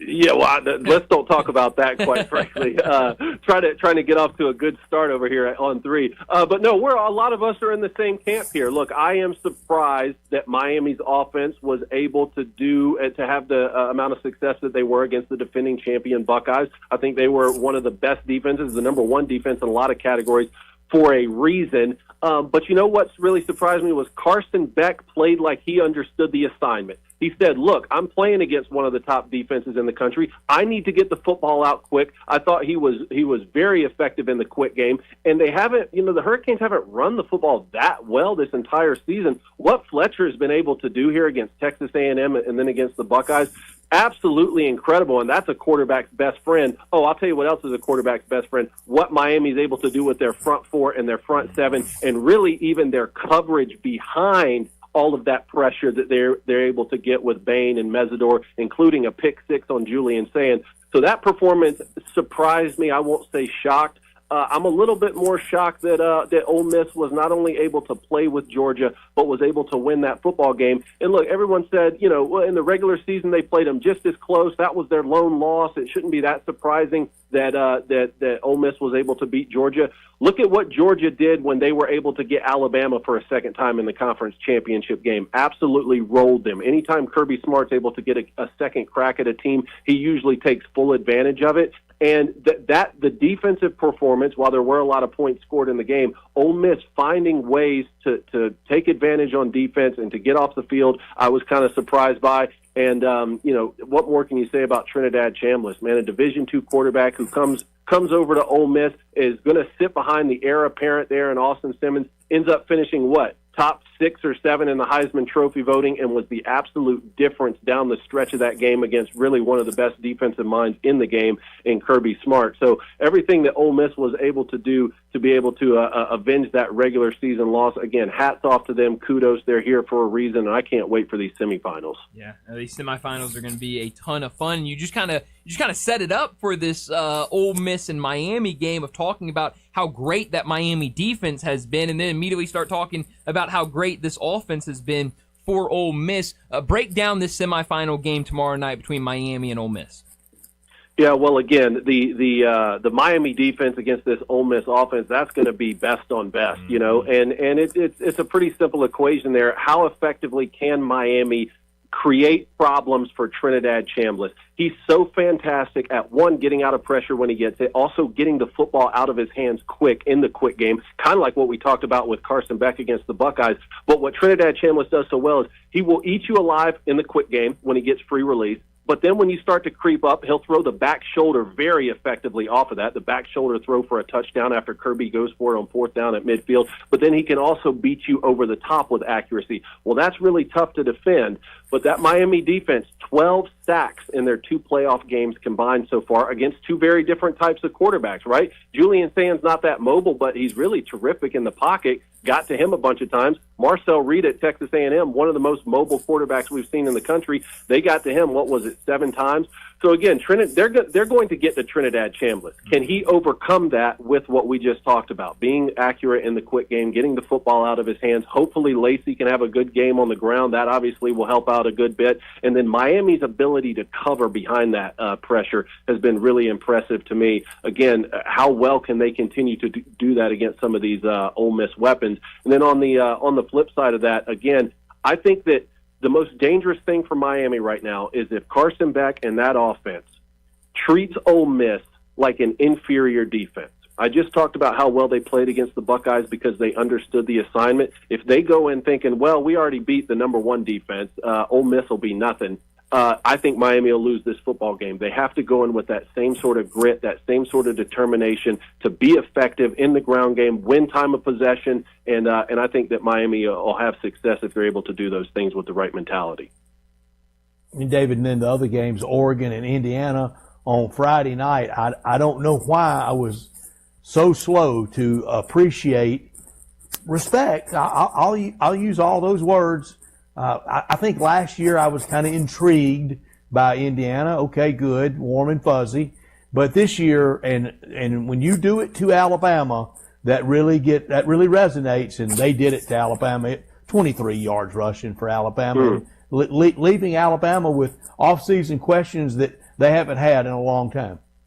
Yeah, really unacceptable there from a rushing standpoint with Alabama, not just in that game, but really for a majority of their games this season. But you got to give all credit to Indiana, and I'm in the same boat. They had success last year, but we talked about the schedule, and then they get bounced by Notre Dame in the playoff. And so the question coming in was, well, who's going to be this year's Indiana? And then the answer midway through the year was, oh, well, Indiana is this year's Indiana. Well, actually, we have to update that again. Indiana's not last year's Indiana. They're way better. They're the best football team in the country. And we can get into this discussion about, well, do they actually have the most talent? Or who cares? This is a team sport, and they're playing the best as a team. That's who has the most talent. Whichever team goes out there and imposes their will, and the team they're playing this week, they already beat by 10 at their place, and Kirk Cignetti continues to find a way to put a chip on these guys' shoulders. They think they're going out there and losing every single game. It reminds me of what Kirby Smart was able to do in those back-to-back national championship years. Somehow Georgia thought they were the worst team on the football field, and they played like it, and all they did was mop the floor with people for 2 straight years. So, again, I can't say enough good things about what this guy has done there for what was the losingest program in the history of the sport, I believe. Now, that being said, they don't have this thing just locked up. I mean, Oregon is an incredible football team, and we were talking about this on the show Crane and Cone this week, and Blaine Crane was talking about this. Usually in a team sport, I don't say that one quarterback has to outduel the other, but in very special circumstances, sometimes in the NFL with a Lamar Jackson and a Patrick Mahomes, that type of game, it does happen. I do think that Dante Moore really has to outduel Fernando Mendoza, or really at least has to put together his best performance to be able to beat this Indiana team. I think that's what it's going to take, just because they play so together, and they do have that chip on their shoulder. From a technical standpoint, I think if Oregon can utilize these tight ends that they have, man, and really get in 12 personnel, not just use them in the run game, but use them in the pass game off of that, which they've done so well throughout the college football playoffs so far, I think that can pose a problem for Indiana that they didn't see in the regular season. But then again, we talked about Miami getting pressure on opposing quarterbacks. Look what Indiana's been able to do. And you know what? I went back and I looked at the I think it was 6 sacks they had against Oregon the first go around. They had 3 against Ty Simpson in Alabama. The majority of those sacks are coming from linebackers and DBs. It's not even the front 4. So they're getting very creative with those pressures. And again, they have the Heisman Trophy winner for a reason. Fernando Mendoza is very accurate with the ball. He gets them out of trouble with effective RPO game planning. And so even though this is a rematch, I'm just as excited about this playoff game. I don't think I'm taking Indiana in the game, and I think Oregon should embrace the underdog mentality and understand no one's pulling for you here, because a lot of people think Indiana's the better team because they've already beaten you once, and the rest of the people are pulling for Indiana because they're such an underdog brand story that they want to see that for the sport. I think Oregon should just embrace that and say no one in the country wants us to win. No one in the country thinks we're going to win, and you know what? That's fine by us. And if that doesn't fit Dan Lanning to a T, then I don't know what does. Yeah, no, it absolutely does. So you think the national championship will be Indiana and Miami, right? That's correct. That's my prediction right now, which means it'll be the other 2 teams. Well, yeah, I know how that goes. But I think no matter how these 2 games shake out, it feels like we're going to have an incredible national championship game, and I'm really looking forward to it. While all of this is going on, we've also got the craziness of the transfer portal. I know we're going to talk about what's going on at Washington and kind of all the craziness there. But so far, with guys making moves, commitments happening, guys signing, has any move shocked you, or you think that's a great move, that's going to fit perfectly going into next season? Well, I have to say, I mean, Parker Livingston had some great plays for Texas this year, and he's Arch Manning's roommate. So when he hits the portal and commits to Oklahoma, obviously that got my attention. I said, this is treason. But then he comes out and he kind of alludes to the fact that he was pushed out by Texas. Texas said, well, that's not really the way it happened. Look, man, when you go play for your arch rival in the Red River Shootout, when you go play for the other team, no kidding. That to me says everything's lining up that, yeah, I don't think Texas wanted him there and he wants a chance to go beat him, which is the only way you should ever flip to one of these big-time arch rivals like this. But we had Pete Nakos on the show today. I would encourage everyone to go check out our interview there with Pete on our YouTube channel, Crane and Cone. He gave us some really wonderful information, especially regarding the contractual details between DeMond Williams and Washington and them trying to, enforce that contract and whether or not you should want a quarterback to play for your team after he says, I don't want to be here. There's also the Lane Kiffin and LSU part of it, as well as Sam Levitt was on a visit at LSU. Sounds like now he is going to go visit Tennessee. There's still some questions about his foot injury that he was dealing with. Sam Levitt possibly going to miss spring practice no matter where he ends up. So we had an awesome deep dive there with Pete Nakos. I would encourage everyone to go check it out. Absolutely. David, who would you rather be going into this right now, today, going into the rest of the portal, into spring football, into the summer, into the mashed potato circuit, the four-person scrambles, mixing and mingling with alumni, and then getting into the football season next year? Would you rather be Sark, Elko, or Kalen DeBoer?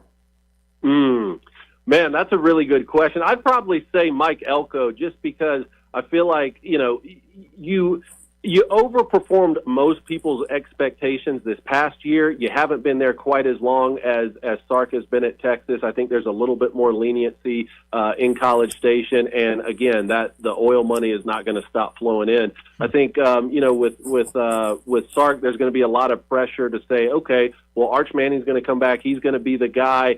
Are we going to have a kind of a fall off and a disappointing year next year like we did this year, or is next year actually our year? There's going to be all sorts of questions with that we're going to break down the entire off season.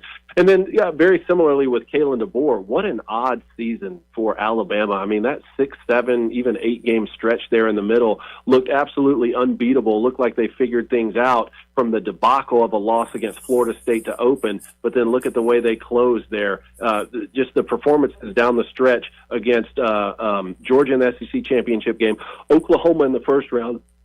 Even though you find a way to come back and win that game, which was very impressive, still you were down 17-0 at one point, and then obviously 38-3 against Indiana. I think that's left a bitter taste in a lot of Alabama fans' mouth. And now you have the news of Ty Simpson today declaring for the NFL draft. It sounds to us like, while we have seen some quarterbacks, particularly Cam Ward and Carson Beck, say, hey, I'm going to the NFL, and then somehow they end up at Miami, it sounds like with Ty Simpson, he is going to go to the NFL. And so what does that mean for Kalen DeBoer? Is the next guy, is it going to be Keelan Russell? Do you have to bring in someone? So a lot more questions there. But, to be honest with you, I think all three of those guys are still going to have a lot of success. I wouldn't mind being in any one of their shoes right now.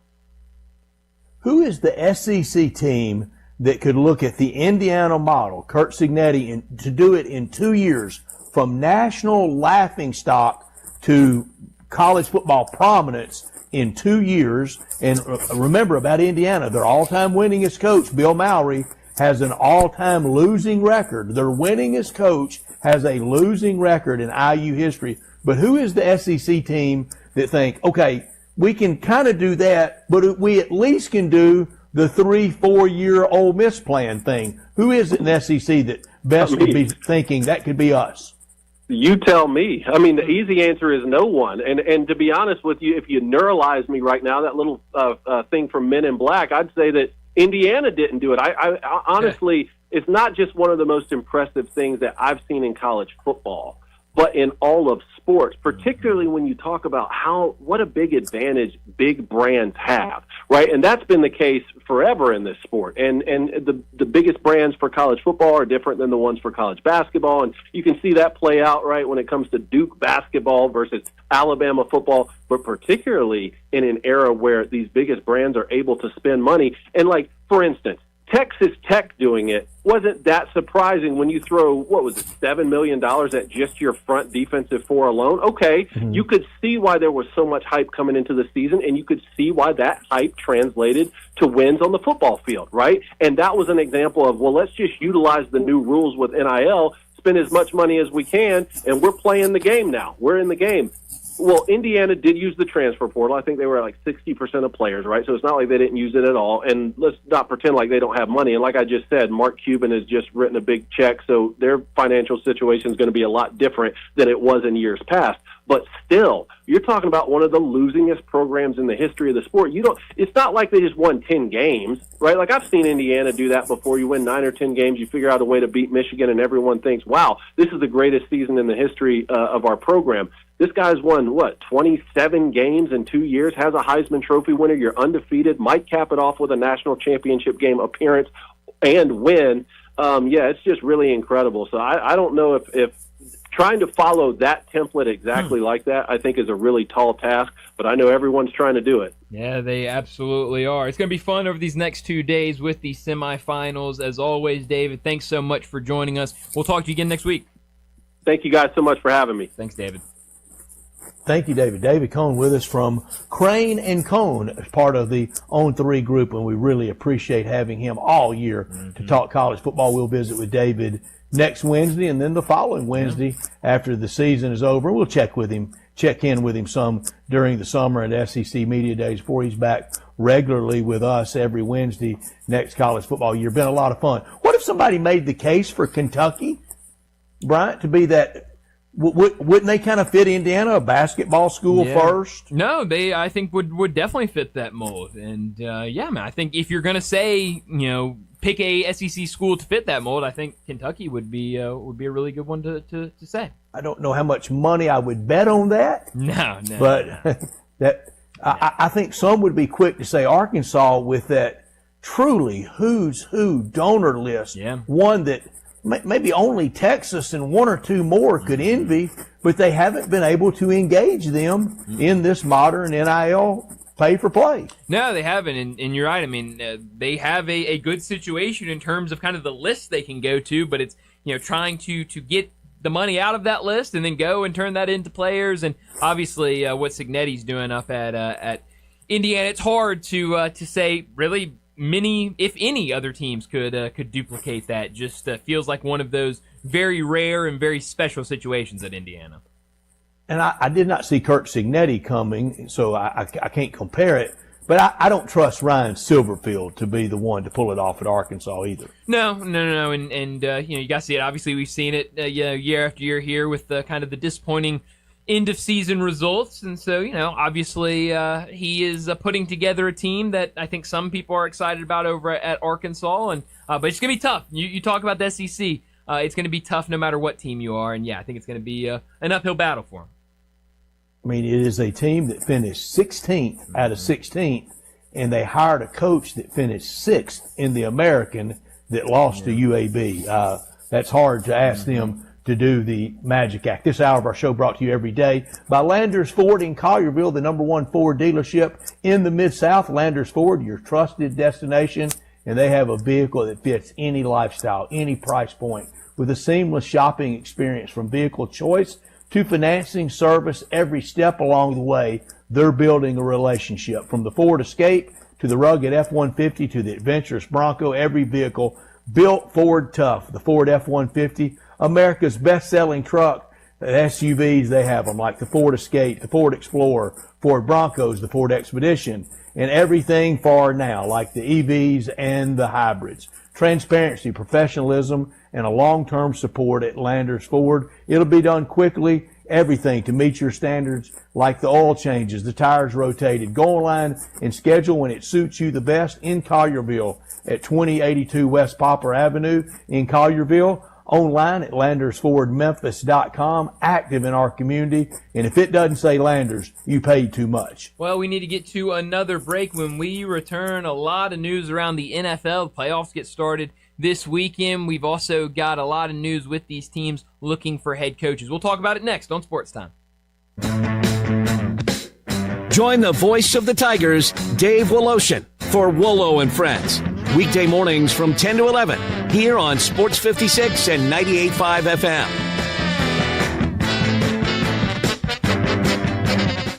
Here's what sets NST Law apart. They don't just work in Memphis, they ride for Memphis. From school fundraisers to courtroom battles, they show up where it matters. And when someone in this city gets hurt, NST goes toe-to-toe with insurance giants. No fear, no favors. It's not just the law to them, it's loyalty. And if you ever need backup after a crash, NST's got your back. NST is the way to go. Call 683-7000 or check out nstlaw.com. With Progressive's Name Your Price tool, you can choose the best coverage option for you. Because you know you. Like, you know that hiking isn't for you. Sure, it sounds nice to be in nature while exercising, but that's what a gym and houseplants are for. I mean, you don't even like walking upstairs. So why would you walk up a hill for miles? To what, end up high in the air? Come on, you know you're scared of heights. Only you know you. So get coverage options within your budget with Progressive's Name Your Price tool. Progressive Casualty Insurance Company and Affiliates. Price and coverage match limited by state law. Chris Price here with Metro Builders Roofing and Restoration. Let me ask you something. Are you seeing unsightly water spots on your ceiling? In your home, your office, or even worse, mold? Have you noticed shingles missing, pieces in your yard, or signs your roof just doesn't look right anymore? Here's the facts. What you see inside usually means there's already a bigger problem above you. At Metro Builders, we don't just guess, we inspect. Our team performs a full roof inspection right on site. We take detailed photos, document everything, and show you exactly what's happening with your roof. Whether it's a simple repair or a full replacement, don't let anyone tell you it needs to be replaced when all it needs is a repair. We offer free inspections, on-the-spot estimates, clear explanations, and yes, financing is available. Before a small issue turns into major damage, make the phone call that protects your home. Call me. 901-375-1717. That's 901-375-1717. Metro Builders Roofing and Restoration. We don't just build, we build world class. You still thinking job change in the new year? Yeah, I need something that's in high demand and more stable in this economy. IT? Yeah, cybersecurity, maybe even AI. That's what I did. Really? How? Went to My Computer Career. You don't need any prior experience, and you could start your new career in a matter of months. A lot of IT pros go to school there, too, to level up. Sweet. Are classes online or on campus? Both. Wow, I'll check it out. Thanks. Make this your year. Take the free career evaluation now at mycomputercareer.edu, an Elite CompTIA certification partner. Financial aid is available to those who qualify, including VA benefits. Napa Cafe celebrates 28 years in 2026. Hi, I'm Glenda Hastings, owner of Napa Cafe, and I want to thank you for making us part of your dining experiences. If you are a first-time guest or have dined with us countless times, I want to thank you for making us part of your lives. Whether you're celebrating with the crowd or planning a cozy date night on the town, Napa Cafe can provide you an extraordinary evening. We have 5 dining rooms, including our private wine cellar, our Jan's room for 2 guests, and the Eleanor room for parties up to 60. Sit back, relax, and celebrate. Leave the cooking to us. Come see me at Napa Cafe, 5101 Sanderlin Avenue. We're open Wednesday through Saturday for dinner starting at 5 o'clock. We also offer curbside pickup from our full menu. For details on our stay-in, dine-out menu or reservations, visit our website at napacafe.com. We can't wait to serve you. Come join in and celebrate 28 years of Napa Cafe in 2026. This traffic report is brought to you by Millington Weight Loss. For more information, call 901-436-0272. Sports 56 Traffic. Good afternoon, T-Docs. Working with a couple of problems out here as it gets heavier over here on 240 East and West at Mill Branch as traffic cranks up now. Trying to get south of Memphis. Steady flow of traffic here on 55 down through South Haven. A little bit of radar earlier south of Memphis on 55 into DeSoto County. Hey, make a difference by adopting a pet at the Humane Society of Memphis Shelby County. Go to their website. Check out the animals that are available for adoption. memphishumane.org. I'm Commander Chuck with your on-time traffic.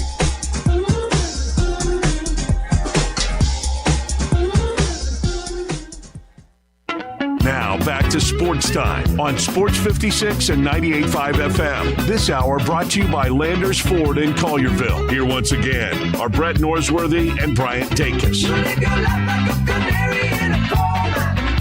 Welcome back in Sports Time. Bryant and Brett with you. We got to talk the NFL and a lot happening in the NFL, even aside from the playoff games that get started this weekend. Yesterday, we talked about John Harbaugh obviously being fired by Baltimore, and shortly after that, it was reported that 7 teams had reached out to John Harbaugh's agent after he was fired by Baltimore. The only issue with that is there, including Baltimore, are only 7 current openings at the head coach position, meaning that if we assume all 6 teams reached out to him, that left 1 team with a current coach, a sitting head coach that reached out. And who is it? Well, it's the Dolphins. Yahoo Sports reported earlier today that the Dolphins had reached out about John Harbaugh to see what the interest would be in him being the head coach of the Dolphins.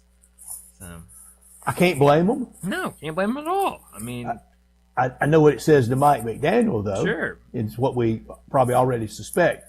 Okay, with the Harbaugh firing and Kevin Stefanski, here's the current seniority list by head coaches in the NFL. Mike Tomlin, runaway freight train in first, what kind of the pop of the NFL, isn't he?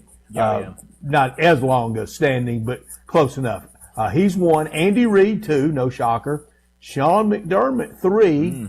Look out this weekend. 4, Sean McVay. 5, Kyle Shanahan. 6, Matt LaFleur. 7, the luckiest man in Ohio, Zach Taylor. 8, Dan Campbell. 9, Super Bowl champ Nick Sirianni. And 10, Kevin O'Connell with Minnesota. Kevin O'Connell, your 10th in seniority head coach. It's hard to believe. I think we would have trouble on the street asking people who's the head coach of the Minnesota Vikings and getting a lot of Kevin O'Connell. Yeah, no, I think you could see an issue with that for sure. But yeah, I mean, it's weird seeing some of these coaches being left go. Especially, I mean, John Harbaugh again, like very surprising. Even after we've talked about the last couple of weeks of possibly being something that could happen, just seeing it actually happen, very surprising. Not predicting it, but it wouldn't shock me if it happened. After 3 or 4 or 5 days, meetings, ruminating, they always do things reactionary and about half dumb. I can see Woody Johnson firing Aaron Glenn after 1 year. Yeah, I mean, I think you could see it. I think the question would be, if you're going to do it, why wait? And I wouldn't have been surprised if we had learned today that the Jets were a team that reached out to Harbaugh, because that is a very weird situation. Like you mentioned, 1 year with Aaron Glenn. I keep waiting for Ryan Day to pop up. Yeah, I mean, who knows? That is one that the last couple of years you've heard. Could that be a guy that would want to make the jump to the NFL? And what would that look like of teams wanting him to be an NFL head coach? So yeah, I mean, I'm curious if we see more. You mentioned the Bills. What happens this weekend if it's ugly, if they lose in the first round? Do they make a move? I think there's still a lot of moving parts that could take place. With 10 being pure flabbergasted and you pass out and hit the floor and need somebody to bring you to, okay, that's 10. 1 being no big deal. Where would your level of shock be? And again, this is probably not going to happen. I have nothing to base it on. I'm just throwing it out. It's sports talk radio. You have a right to do that. I'm throwing it out. Atlanta Falcons in deep negotiation, close to the finish line with Kirby Smart. Would you faint? I would. I don't know if I would faint, but it would be it's an 8 or a 9, I would say. Okay. Would you feign it just report, or would you really go full lights out if he was hired? It would be up there. I mean, that would be shocking if he made the move to the NFL and got the Falcons job. I bring it up for this. That's not going to happen. That's probably preposterous. I should be more responsible than even throwing that kind of conjecture and supposition out there. But I do it because I know this college football is chewing up a lot of people, a lot of administrators, a lot of bowl people, a lot of coaches, a lot of kind of mid-management type people, compliance people. In the Washington story, the Washington quarterback story doesn't help things. Again, something's got to give. Something's got to give between Darwinism and strong survive. There are no rules. Big squishes little, or contract law. Yeah. No, there's got to be. And he signed a contract willfully. Yeah.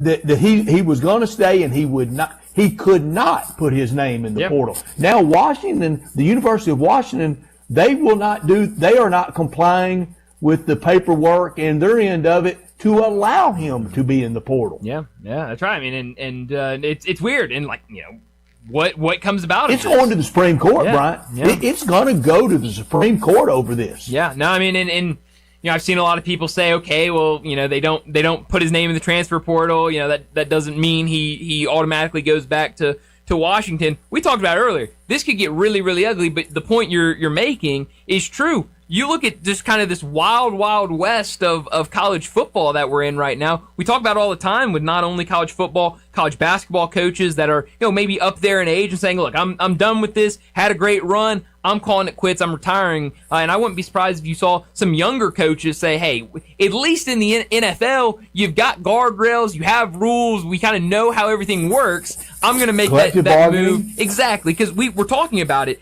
earlier when talking about, okay, in the NFL or NBA, when you're a professional athlete, you have these contracts that once you sign them, you can't just go out and say, hey, I'm gonna leave the Grizzlies and go join the Atlanta Hawks. So, it is kind of a wild, wild west still in college athletics.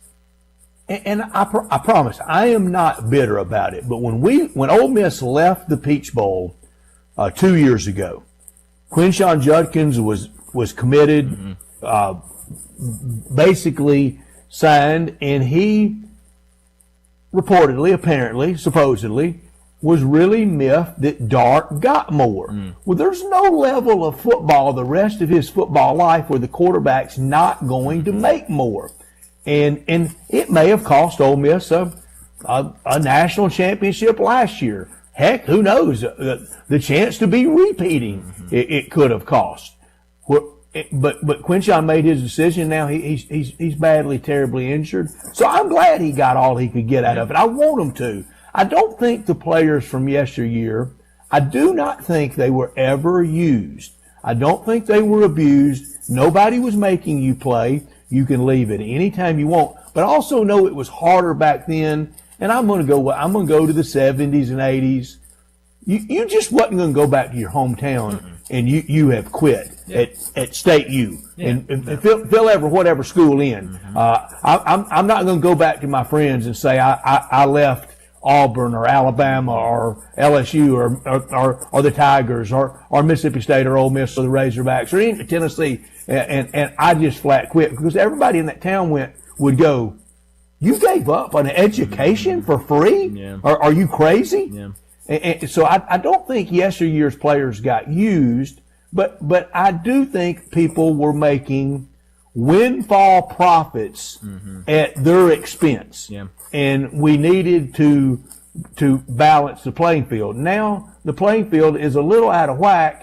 And if you want to act like an adult, we're going to treat you like one. You sign a contract, then if you don't stand up to it, we're going to sue the ever living you know what out of you. Yeah, and so I'm curious to see where this goes. And you better get a good lawyer. Yeah, I mean, because I don't know what the contract looks like. I mean, we were just talking about it yesterday with Brent Beard about how all of these new terms we're getting in college athletics, and to even hear read the tweets last night of breach of contract with college athletes is just still so foreign and so new. So I mean, we're in a new world, and I think every day we see new and new situations, and I'll be curious to see how it plays out. Brian, it blew my mind. I could not believe the first time I heard a college football or basketball administrator, their title being Director of Player Personnel. That's a rank, strict pro term. Used to we had associate AD for whatever. Sure. I mean, it'd be a million associate ADs. Like being a VP of a company. Really, what does that mean? I mean, VP of what? Exactly. Associate AD of what? And then I saw Player Personnel Director. Now it's capologist. It's all the terms from the NFL building, and that's why I think one of those coaches, maybe not Kirby, maybe not Ryan Day, but somebody, look, if I wanted to coach in the pros, I'm going to coach in the pros, and now I'm going to. I've had enough of this. Yeah. No, I mean, like you said, I would not be surprised at all if we saw them. And they say those exact words of that's kind of the reason why I made this decision.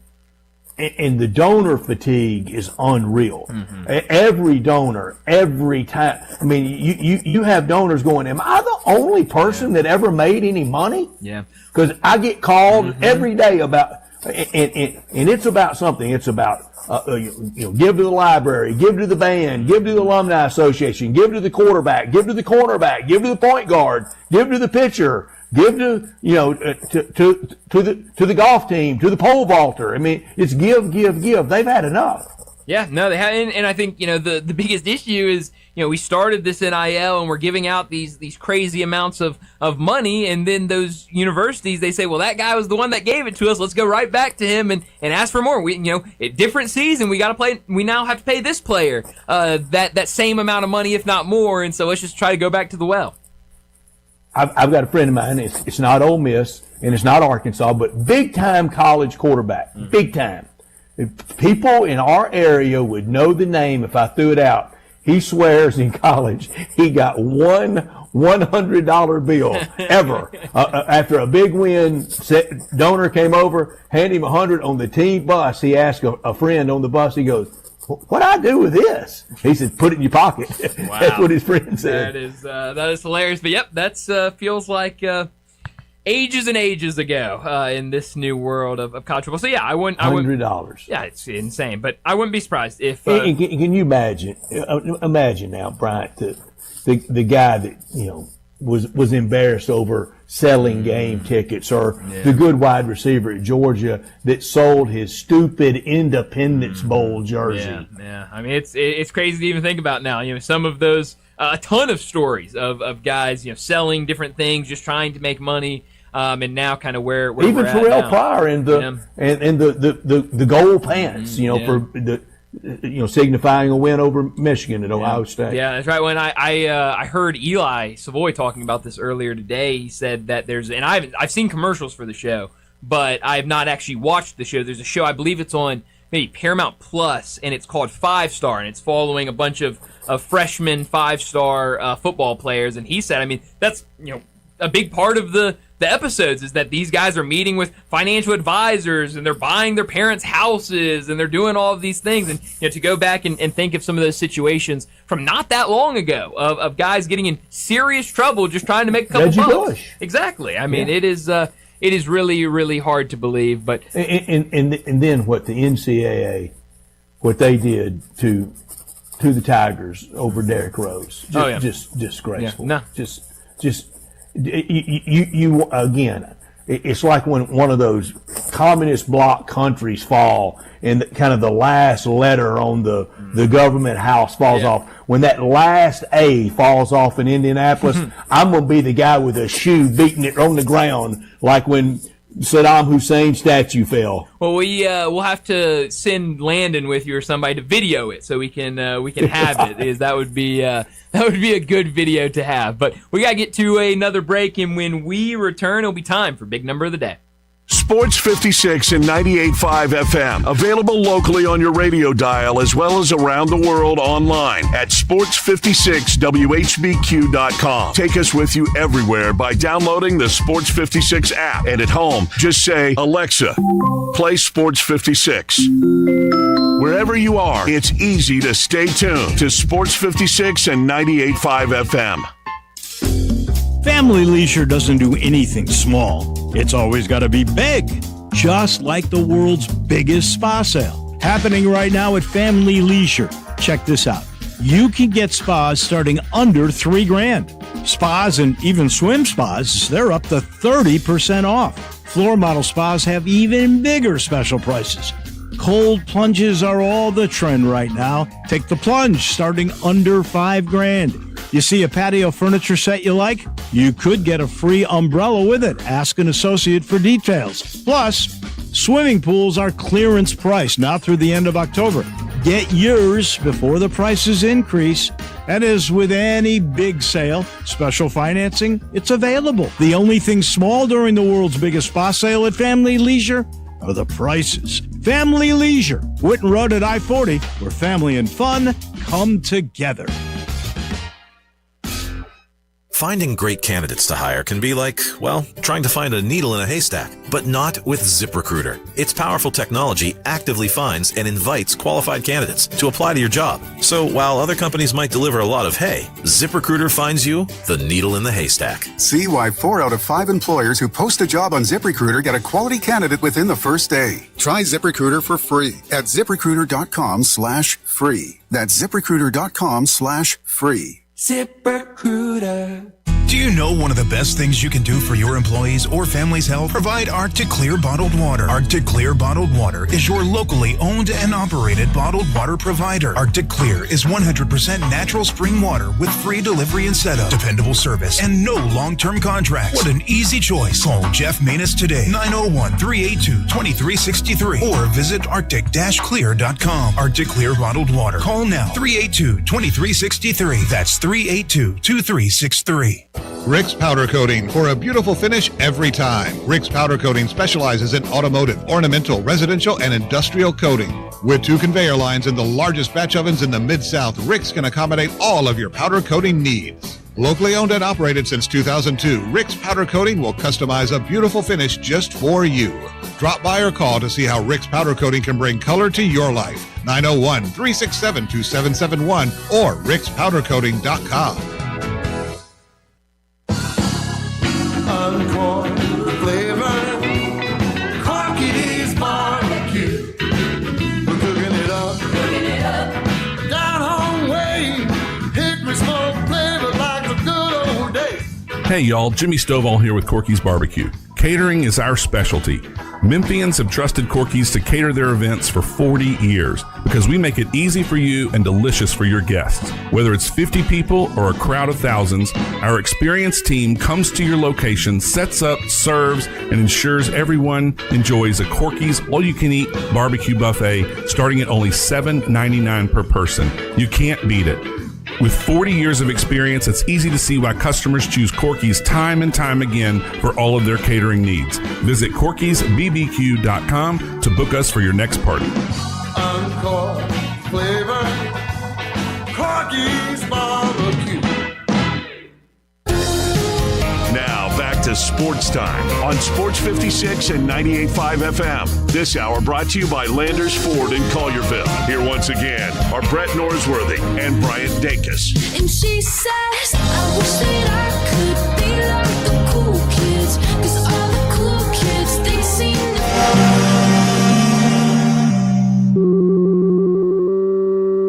Big Daddy. Hello, Big Brand. It's a guy, he wants to be big, then he gets big, he doesn't want to be big anymore, then he gets small, but the suit's too big. Big Daddy. The big boy. You're a big guy. I think she's trying to pull a fast one on Big Daddy. The big number of the day. All right, Brett, my big number today comes from college basketball. It was actually a wild night around college hoops last night. We're going to talk a lot of college basketball in our next segment with Kevin Sweeney to start our third hour. But my big number today is the number 15. It comes from the Kansas-TCU game, a game where Kansas got a 4-point win in overtime. Looked like there was no chance Kansas was even going to send that game into overtime. Had an opportunity to win it in regulation. But my big number is the number 15. Kansas is the only Division I team in the last 15 years to allow 100 or more points in a game. They allowed 100 last night to TCU. Allow 50 or more points in the second half. They allowed 51 points in the second half. Allow 15 or more three-pointers. They allowed 15. And face a 15 or larger deficit in the game and still win. That's what Kansas did last night in their 4-point win over TCU. Yeah, that game wouldn't end, would it? No, that game was insane. And then you had the Darren Peterson, and he has to go out with 2 minutes left. They bring him back in with 5 seconds in regulation. He knocks down, or he gets fouled trying to shoot a three, knocks down all 3 free throws, then immediately comes back out, doesn't play overtime. I mean, all the stops and starts, the controversy around him. I mean, that was a wild night last night for Kansas. And you know what else we had last night in college basketball? And we'll talk a lot about that in about 7 minutes with our friend Kevin Sweeney. It'll be so fun to catch up with Kevin. We'll have him every Wednesday now through One Shiny Moment. Last night, we didn't mention it yesterday, cocktail party on the hardwoods. That's right. Yes, we did have that Georgia and Florida. Florida got the big win last night at home. So, yeah, they looked good in that one. My big number is 7 in the last 10 games for Ole Miss against current ACC teams.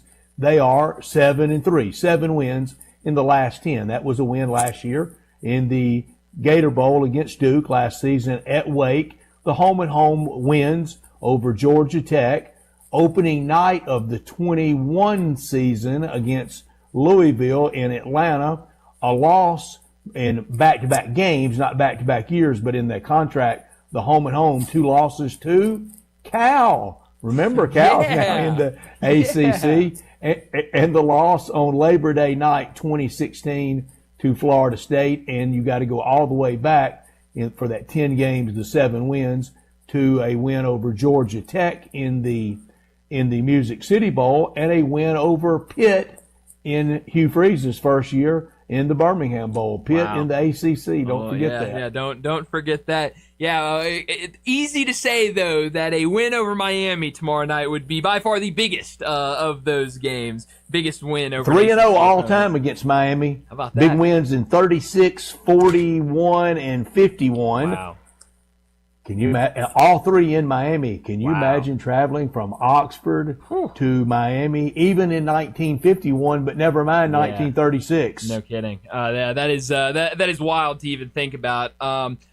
I'm sure you've seen, Brett, and I'm sure a lot of people are talking about it out in Phoenix. But did you see this? The Phoenix Zoo's one-horned rhino predicted that Miami will lose to Ole Miss in the Fiesta Bowl. Well, now that's great. Yeah. But his overall record is 1-3. So I don't know. Spotty, isn't it? Yeah, that's not a great record for the Rhino. So no, we can't have that. I was invited to that. I passed on the one. Oh, no. You don't think it hurt his feelings, do you? You know what, Brett? I don't think he'll sweat it. I think he'll. That'd be a terrible guy. You're a terrible guy if you can hurt a one-horn rhino's feelings. Well, Brett, there's a lot of animals I don't want to be on the wrong side of. I think any animal with a horn, I don't want to be on the wrong side of. So be careful. One horn's enough. Yeah, 2, exactly. you really have no shot. That's right. So be careful out there in Phoenix if you get anywhere near Miami all-time in the Fiesta Bowl 0-4. Oh, wow. Ole Miss making its first appearance. All right, so some numbers in favor of Ole Miss. Well, we need to get to a break here in a second. Before we do that, let me remind you about Frontier Western Store. Family-owned and operated since 1967, Frontier Western is your one-stop shop for all the biggest brands in Western wear. The one-stop shop for Carhartt in the Mid-South. They've also got you covered with plenty of different brands when it comes to shirts, shorts, jeans, outerwear. Whatever you're looking for, they've got it in stock. But if you need a new pair of jeans, well, Frontier Western is the place you need to get to. They've got all the biggest brands from Ariat all the way down to Wrangler, and you'll love how easy it is to find the perfect size and style for you. While you're there, check out Frontier's world-famous boot showroom. Whether it's work boots or dress boots, Frontier has you covered for the entire family with plenty of in-stock proven classics like Ariat, Dan Post, and Durango. That's just to name a few of the many different types of brands they have in stock. Frontier's pricing is lower than online and chain stores, so you know you'll be getting the best deals. Head down to 5880 Goodman Road in Olive Branch. Check out the entire selection. Open Monday through Saturday, 9 a.m. to 7 p.m. and Sundays, 1 p.m. to 6 p.m. for Frontier Western Store. Well, let's wrap up this second hour, get to a break, and when we return, we're talking college basketball. Kevin Sweeney from Sports Illustrated. He joins us next.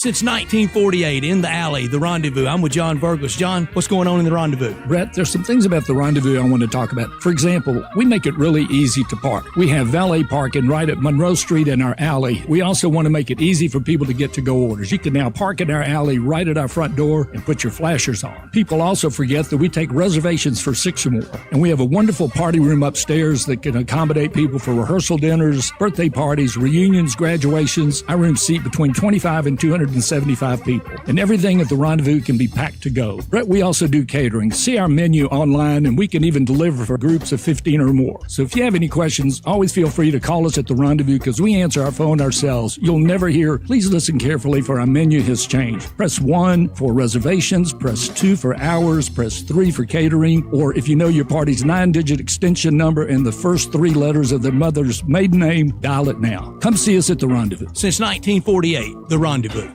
Step up your wings game at East Coast Wings and Grill. With over 60 wing flavors and 7 heat indexes, do you have what it takes to turn the heat on your wings up to insanity? East Coast Wings and Grill is family friendly with a large variety menu to satisfy the whole bunch. Sign up today for their loyalty program and taste the rewards. For every $1 you spend, you collect a point. Earn 100 points and receive a $5 reward.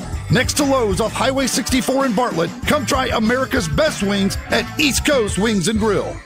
Logan Fury did something smart. He saved hundreds on auto insurance switching to Progressive. With that money, he bought a mini treadmill. Is walking on it during video conference calls more distracting than he thought? Yes. And is that because he overestimated his foot-eye coordination? Definitely. But it's Logan's savings, and if he wants to burn calories and any chance at a promotion, we say, good for you, Logan. Switch and see if you could save with Progressive and treat yourself. Progressive Casualty Insurance Company and Affiliates. It's time. Time for the pro to get everything for the job delivered. Large orders of lumber, doors, windows, paint, plumbing, anything the job needs, all from one partner. Get it today with same-day delivery. Get it tomorrow with next-day delivery on 50,000 plus products. Or get it on your timeline with scheduled delivery on everything from framing to flooring. It's time to get your whole job, all your jobs delivered. Ask about all our new delivery options at the Pro Desk. The Home Depot Pro, it's about time. Your home for the college football playoff semifinals. Straight ahead, he lunges toward the end zone. He breaks the play, and it's on its way, and it's got the distance, and it's through the upright. The Rebels have taken the lead. Thursday, Ole Miss battles Miami in the Fiesta Bowl. Kickoff at 6:30 with pregame coverage starting at 4:30 on your home for the Rebels. Listen to the Rebels right here on Sports 56 and 98.5 FM. I'm Gary York. I'm the service director at Lexus of Memphis. Our service department wants to be more than just a place where you get your oil changed. We do glass repair, windshield replacement, recalibration of your camera and sonar systems, even wheel repair, tire replacement, all the things you would expect from a luxury automotive dealer. Please check out our website. You can schedule your appointment, check out our specials, hours of operation, or if you'd like to do it in person, please reach out to one of our associates at 901-271-5199. Tito's Handmade Vodka is America's favorite vodka for a reason. From the first legal distillery in Texas, Tito's is 6 times distilled till it's just right and naturally gluten-free, making it a high-quality spirit that mixes with just about everything. From the smoothest martinis to the best Bloody Marys, beyond the bottle, Tito's has gained a reputation for giving back, teaming up with nonprofits around the world to serve its communities and do good for dogs. Make your next cocktail with Tito's and learn more at Tito'sVodka.com. 40% alcohol by volume, namely 80 proof, crafted to be savored responsibly. Sports 56 traffic. Good afternoon. A couple of EMS calls in the last 15-20 minutes. Here's what we're seeing. Heavier traffic volume. 240 east from Mill Branch out to 385. And as you get on the Bill Morris Parkway, cranking it pretty good, actually, passing Riverdale on out into Collierville as traffic increases quite a bit, actually, in the last few minutes. I-40 over here around Chelsea, trying to get up through Midtown. Hey, make a difference right now by adopting a pet at the Humane Society of Memphis, Shelby County. Check out the animals that are available for adoption at memphishumane.org. I'm Commander Chuck with your on-time traffic.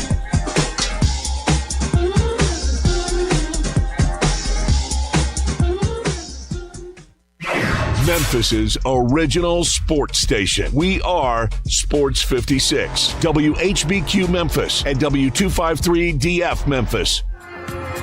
Now, back to Sports Time on Sports 56 and 98.5 FM. This hour brought to you by Jaguar Land Rover Bluff City. Here once again are Brett Norsworthy and Bryant Dacus. Welcome back into Sports Time. Bryant and Brett with you as we start our third and final hour on this Wednesday afternoon. We got to talk some college basketball. Joining us to do that, Kevin Sweeney from Sports Illustrated. Go give him a follow on social media at CBB_Central. Kevin, thanks so much for joining us. It's been a while since we talked with you last, so good to have you back after all the holidays and a ton to get to with kind of a lot going on since we last talked to you. The biggest one being James Najee, a once NBA draft pick, going back to college, getting eligibility, joining Baylor. He had his first game with Baylor over the weekend, coming off the bench. They'll go again tonight in a big game, and I'm sure we'll see a lot more of him. What do you make of this entire situation with James Najee? I know we've talked with you before about some other, G League guys, different things like that coming back to college basketball, but this being a guy, went through the draft process, was selected in the draft, now being back at Baylor. What are your thoughts on this situation? I think the Najee situation in particular is probably not as inflammatory as maybe people have made it out to be. I understand the optics of it. I also think that, again, if you look at his real journey, it's not particularly different from a lot of guys playing college basketball right now who come over from Europe.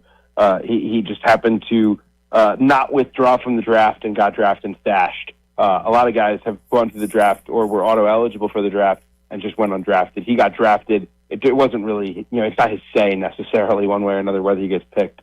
So I don't think it's a huge deal. I think the bigger question is, like, where is the line? And in a lot of ways, I think it was a good thing that Najee committed, because it forced Charlie Baker to come out and put a line in the sand and say, we are not going to take a player who has signed an NBA contract or played an NBA game.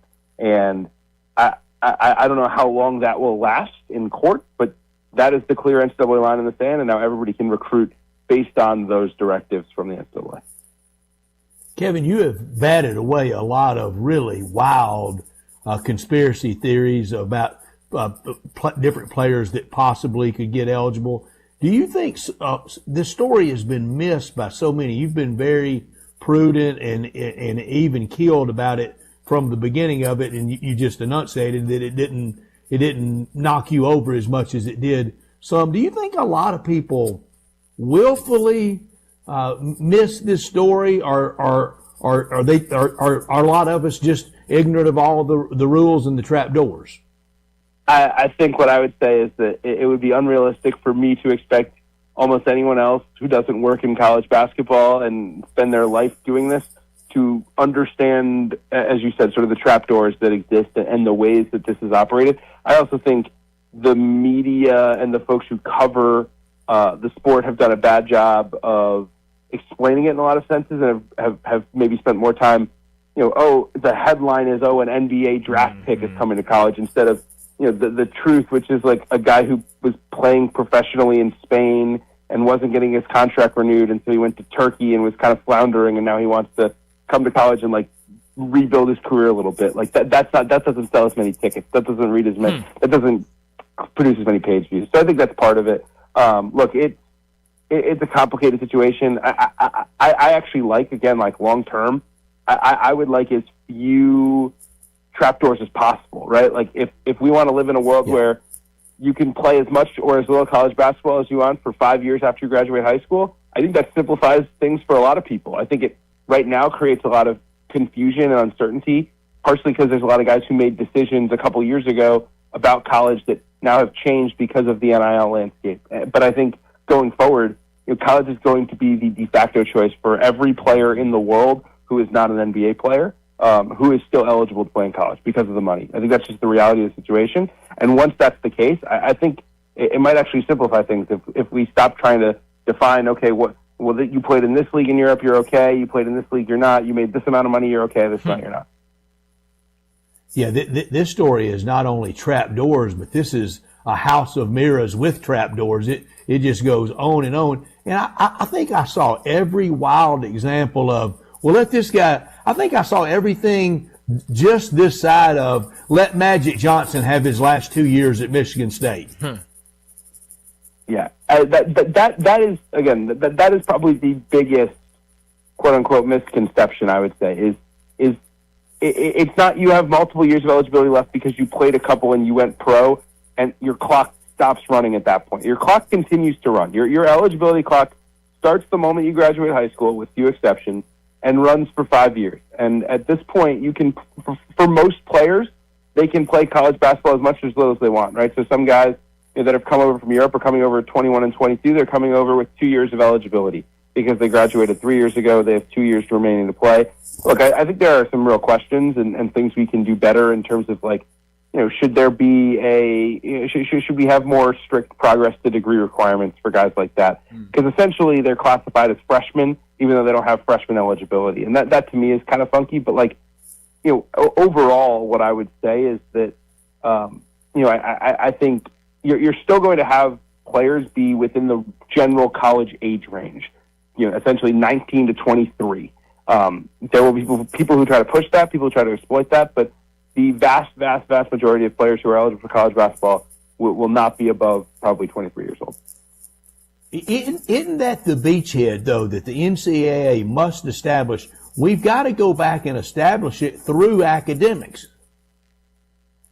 1,000%, right? And I think that's you hear people say, "Oh, it's unfair for the high school player that things have gotten this way," and to me, like that, it's unfair for the American player more than anything, and that because American players have more stringent academic requirements for college basketball at the moment because the system is tailored around American players. There's a lot more ways to get around it if you're a European coming over, you're someone who's been out of the traditional kind of high school to college or high school to junior college to college route. And that to me is frustrating. But yeah, I think at its core, like, we should still be working towards getting as many guys degrees as possible. It's one of the reasons I'm open to 5 years of eligibility, 5 years to play 5 instead of the 4 years we currently have. I think you 5 years, you increase the number of guys who will have a chance to get a degree, because if you're going to transfer 2 and 3 times in your college career, is it realistic to get a degree in 4 years? Maybe not for a lot of guys. Like, I'm open to a 5th year if we think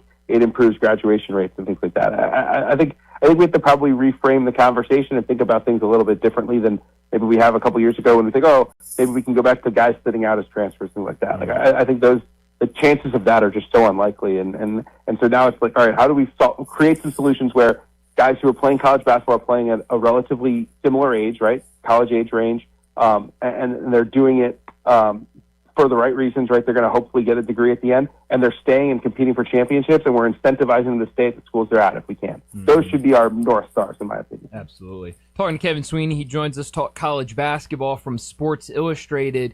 Michigan, they had to escape one last night on the road against Penn State, but before that, just obliterating teams. They had the massive win over USC. You look at some of those other results earlier in the season, a 30-point win against Auburn, a 40-point win against Gonzaga. They're beating other teams out an average point differential. This was before the USC final of 31.9. I mean, just incredible what they've been doing. What stands out to you the most that is leading to these big-time wins by these big margins for Michigan? I think their roster is so big and so skilled. It's just hard to build a college team with those two attributes to the level Michigan has. And then they're playing at such a high pace because those guys are great in transition, right? Yaxel Lendeborg at 6'10", who can lead the break and handle it. It just creates a lot of mismatches and a lot of problems for opponents. So the reason they've been able to blow people out is because they're able to just get the ball rolling in transition. And once you do that, I mean, watch out. Like, you're a couple years ago, the UConn team that was so phenomenal in 2024, I think what made them great was it was so hard to do anything against them at the rim. So you were taking a lot of tough shots, and then they were lethal offensively and getting great shots. It's the same thing in terms of rim defense with this Michigan team, but now Michigan, instead of cutting you up in the half court, they're just flying up and down the floor and getting layups, and that's a scary sight if you're a coach. It's not a fun team to prep. No, they are fun to watch. Another one of the big stories around college basketball. It was a big story the last time we talked with you. It's still a big story, even bigger today, following their win last night. But Darren Peterson was phenomenal when he was on the court last night, but had to come out again with these cramping issues. He's on a minutes restriction, but after the game, Bill Self saying that late in the second half and in overtime, it was because of cramping again for Darren Peterson.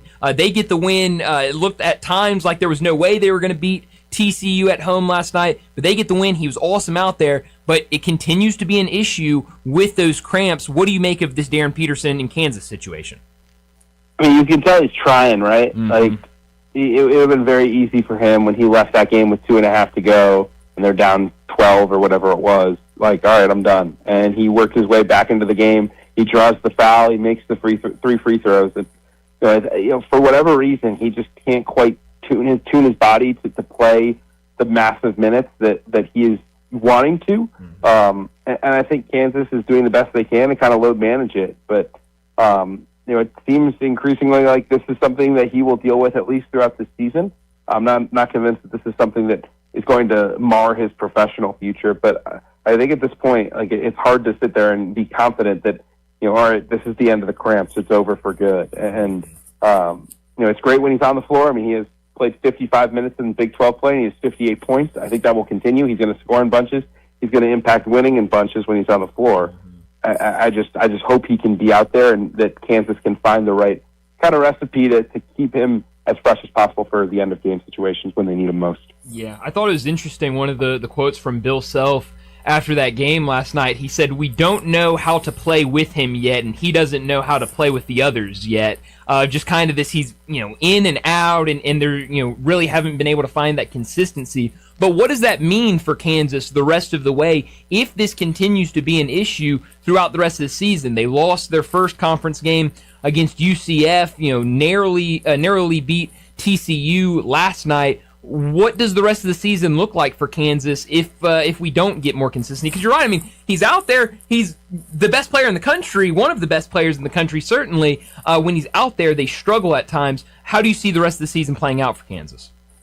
Yeah, look, I thought when he got hurt the first time, it would be good for Kansas to learn how to play without him because their offense was just so geared around it. And I still think that was the case, and they were better than I think people expected without him, with Trey White emerging and Council and Badunga. Like, they found a recipe, but I think because the practice time has been so inconsistent, now it's like, all right, like, how do we bring him back into what we figured out works? And he is someone who's going to be the focal point offensively. He's going to be someone who changes the way that you get defended if you're Kansas completely, because people are going to be very aggressive and trapping and forcing the ball out of his hands.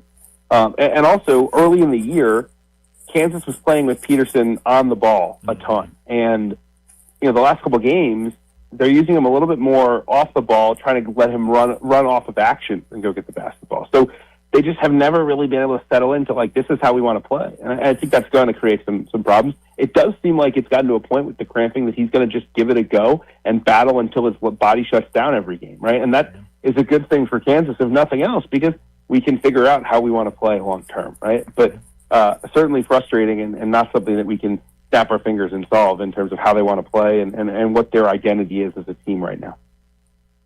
Kevin Sweeney, our guest on the Sissy's Log Cabin guest line. He's with College Basketball Central and also with Sports Illustrated, and he's with us every Wednesday at 5 all the way through One Shiny Moment. Kevin, we went through the Memphis Tigers preseason non-conference schedule. We knew it was going to be challenging. Penny never backs down from that. He has to, but he would, even if he didn't have to, he would play that kind of competitive non-conference schedule with a lot of local flavor mixed in there. Still with one game remaining, a tough roadie on Valentine's on Saturday, February 14th, when they have to go to Utah State.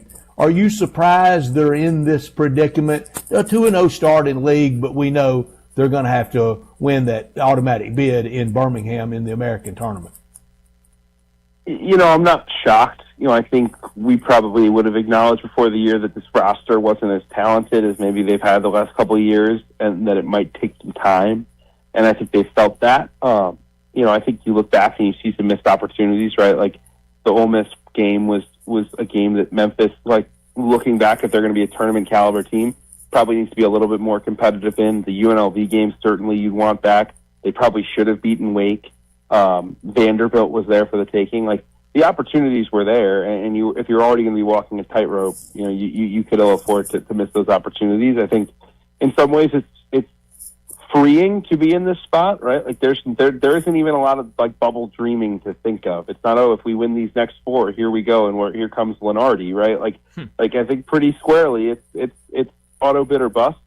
If that changes in February because you're playing so great, wonderful, right? Like that's a great problem to solve. But I think Memphis can approach the next 2 months about chasing a conference championship and chasing the best version of themselves for the conference tournament in the American, and in some ways that could be the best thing for them. How do you view the American? It feels like it's very wide open. Definitely wide open. Yeah. Definitely wide open. I was surprised to see Tulsa lose at North Texas, but North Texas is tough defensively and grinds you out, makes you play a slow style. I think that was challenging for a very good Tulsa team. I think there's a lot of solid. There's just not a lot of really good, and certainly no great. And I think the challenge will be, because there's teams that play a lot of different ways. Teams that play super fast, teams that play super slow. X and O wise, there's a ton of variety in this league this year. Like, can Memphis be prepared every night and start to stack wins? I think they have the talent certainly too, but I would be surprised. I mean, we've talked about it before. I'd be surprised if this is a year that anyone kind of runs away with this thing.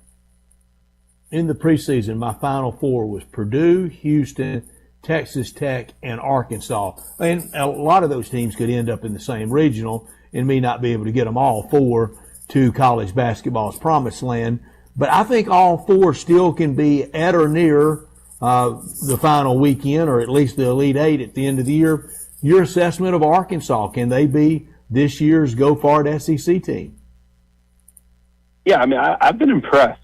Like Darius Acuff has been just about as good as you could have ever hoped. And, playing an efficient brand of basketball, taking care of the ball, leading. Like I think we knew when he committed he could score. I wasn't sure how big you would win with him. It was something that, his AAU team was not very good, and had another 5-star in Trey McKinney, who's at Michigan now. And I think that kind of colored a lot of people's view of what Darius Acuff would mean to a college basketball team. He's answered a ton of those questions. And with him in Brazil playing as well as they are, this group is a tough out. Yeah, no, they really are. You talk about the SEC, really good game tonight, Vanderbilt and Alabama. What do you make of those two teams, and what do you expect in that matchup tonight? I mean, I expect a ton of points. It's going to be up and down. It's going to be fast. It's going to be fun. I think it's a great test for Vanderbilt. There's no question the schedule has not been as taxing, even, obviously opening with South Carolina in the league. I think the one thing that has really plagued Bama is when teams can kind of overwhelm them with size and beat them up on the glass. That's not really Vanderbilt's MO. But Vanderbilt can speed you up and force you out of your comfort zone in a lot of ways. And I think it'll be challenging for Alabama to play a team built somewhat in the vision of themselves. It's not something they really deal with a lot. The math problem that Nate Oates is kind of solving every game with the amount of threes they take and the rim attempts that they get, like, Vanderbilt's going to match all of it. So it's going to be a lot of fun. I think Vandy at home is probably the take for me, but it should be a real battle. How close are we to the first Kevin Sweeney mock bracket? Probably a week or two. It's nice to get a couple conference games under people's belts and stabilize the numbers a little bit. But, we're getting there. And it's starting to feel like games have real tournament stakes, right? Like, I was watching even like TCU, like the missed opportunity at Allen Fieldhouse last night, especially after pushing Michigan to the brink early in the year. Those are the games that they come back and get you. Yeah, no, it really is. Kevin, before we let you go, the big controversy last night in the Auburn and Texas A&M game of did he get it off in time, did he not? Texas A&M now 2-0 in conference play, 12-3 on the season. What'd you make of last night, and how good is this Texas A&M team? Yeah, I mean, I've been impressed with their resolve. They got punched in the mouth early in the year and have bounced back and played pretty darn good basketball since. And to come back, last night after being down, I believe 16 was very impressive. I would have probably counted that shot just because I think it was, if they called it good on the floor, it's hard to overturn that. Yeah. But, if you're Auburn, it should never have come to that. And I give Bucky McMillan a lot of credit. It feels like their system and the pace that they want to play with is starting to really take shape. They had that little stretch where they went on that 8-0 run without Auburn ever really possessing the basketball. And that's Bucky ball at its finest. We'll see if it works in the SEC, but early return's pretty promising. Tote board, please. How many games attended and your schedule before we talk again next Wednesday? Yeah, we're probably going to go up to see a couple of former Cinderellas in Loyola and Davidson tonight. That'll push me up to, I believe, 28 games on the year. And then this weekend, mostly some high school stuff I'm going to get to. There's a big national prep tournament in Indiana. So I'll be watching the college games from home on Saturday, but high school hoops Friday and Sunday to keep me busy. No, it will be a lot of fun. Kevin, as always, thanks so much for joining us, and we'll do it again next week. Thanks, fellas. Thanks, Kevin. Thank you, Kevin. Kevin Sweeney with us every single Wednesday to talk college basketball and just so much going on. That's about 3 a week with 28, isn't it? Yeah. So far in the season. That's right. Yeah. So that's pretty mean clip. No, it's a really good clip, and he is getting after that Davidson Loyola Chicago game. I'll have eyes on that one tonight on CBS Sports Network. So that'll be fun. Hopefully Davidson's on the winning side of it, but we'll see how it plays out. Oh yeah. We'll What are we laying?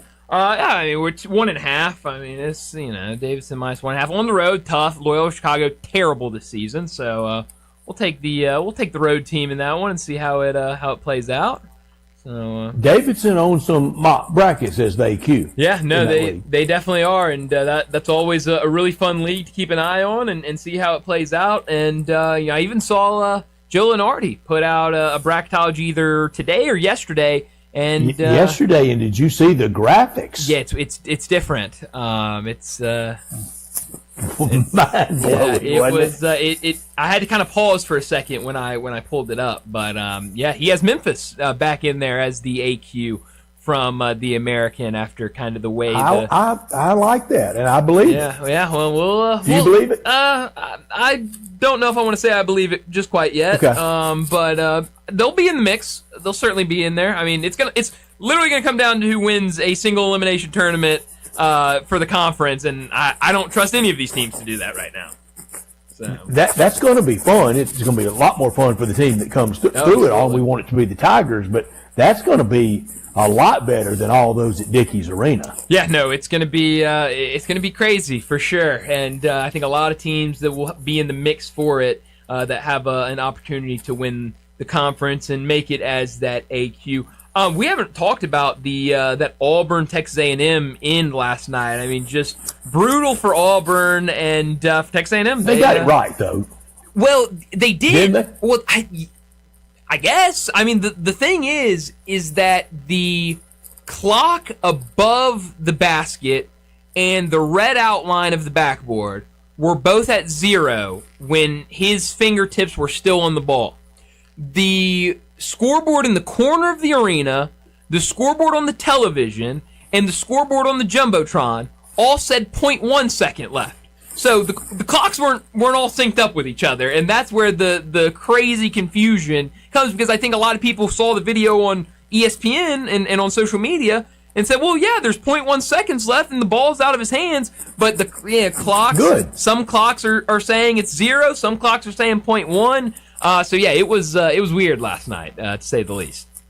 Now, used to, there's no way you overturn that because the refs are fearing for their safety and getting out of any arena with that kind of wild reaction. Yeah. But what a crusher. And last night was the first real reality bites of Bruce Pearl's gone. Stephen Pearl's the coach. Yeah, and he was not too happy about it. That great home court advantage has been squandered. Yeah, well, no, it's that's the start of it. I mean, they still have a great environment. And those refs, they had things hurled at them as they left the court. So it was the fans were into it, to say the least. Not maybe making the best decisions, but they were in, and yeah, it's different. You know, we've talked about it with a couple of programs in football and basketball. You make the change of that, big time guy, and it kind of takes a little bit to let it sink in of, this is different, and that certainly was one of those changes, kind of one of those realizing moments last night. Who's your best team in the SEC so far? Yeah, I mean, I've been really impressed with Arkansas, with Vanderbilt. I think those two would be up there. Bama? I wouldn't put them at one. I would have them. I'd probably 1A, 1B, Vandy and Arkansas, and then 2 Alabama.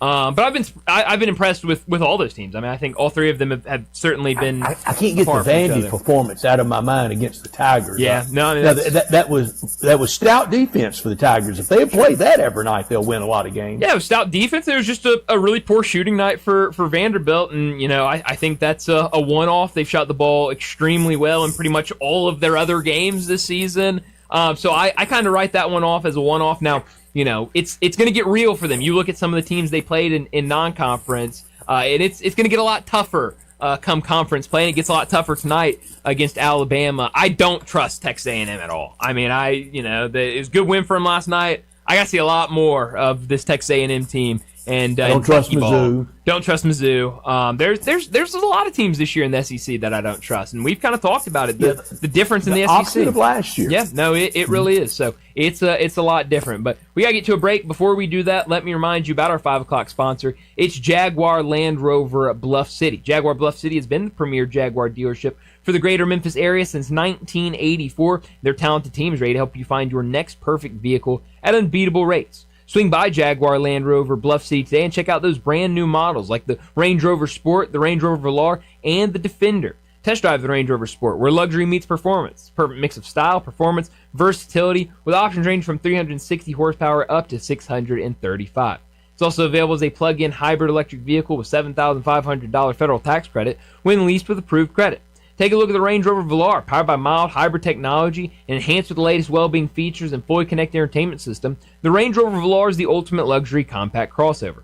Purchase yours today and get special 4.4% for 72 months financing available with approved credit. Don't forget about the Defender, available in multiple models to fit your needs. The Defender is built for the modern explorer, and Jaguar Bluff City is offering special interest rates for 60 and 72 months on various models. Give them a call, 877-259-6169. Go online to JaguarBluffCity.com. Head out there, test drive these vehicles. 6335 Wheel Cove, just off of Quince, for Bluff City Jaguar. Well, we need to get to another break, and when we return, we'll talk about what's trending. Start your day with Sports 56 Mornings with Greg Gaston and Eli Savoy. Weekday mornings from 7 to 10, right here on Sports 56 and 98.5 FM.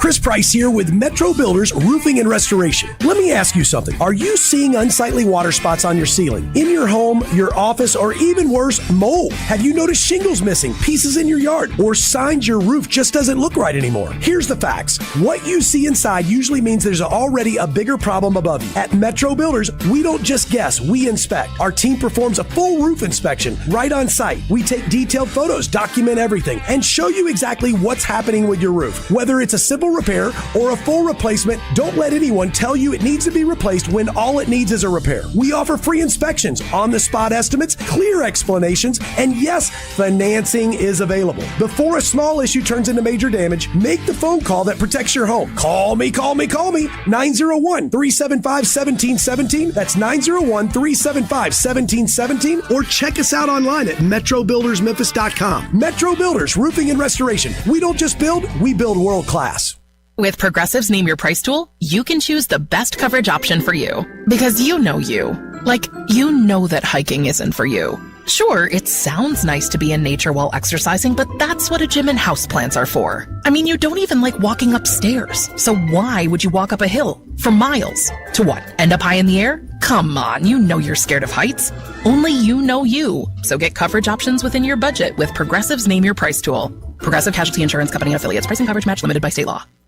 Jenkins Floors and More invites you to their retail warehouse where they pass wholesale savings on to you. Jenkins Floors at 2356 Goodman Road in Horn Lake and Little Rock. They specialize in flooring and carpeting, tile, plantation shutters, and blinds.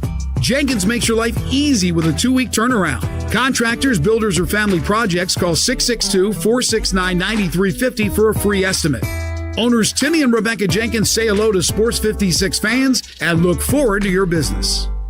What's wrong, Buckaroo? Buckaroo? I don't know. It just seemed like the right thing to say. You look a little down. I just realized I didn't get a present from my Aunt Doraline. And you thought Buckaroo sounded weird. I know what you can get her. I know what you're thinking. I should get her a Central Barbecue gift card. Well, yes, Central Barbecue gift cards are the perfect gift, even a late one. I'm pretty sure I gave her a Central Barbecue gift card last year. And now she's due for another one. Seriously. You know she's already used the one from last year. That's true. Doraline. Buckaroo. It's a family name. Your home for the college football playoff semifinals. Lacey straight ahead. He lunges toward the end zone. He breaks the plane. And it's on its way. And it's got the distance. And it's through the upright. The Rebels have taken the lead.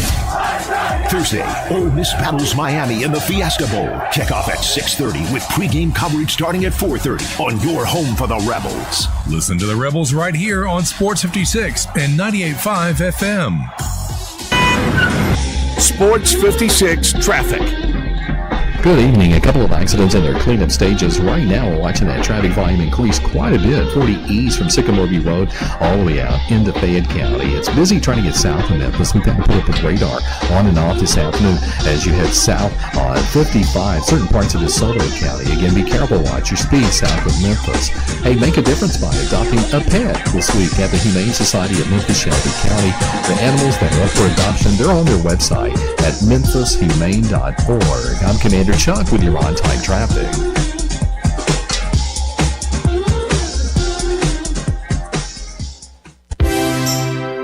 Now, back to Sports Time on Sports 56 and 98.5 FM. This hour brought to you by Jaguar Land Rover Bluff City. Here once again are Brett Norsworthy and Bryant Dacus.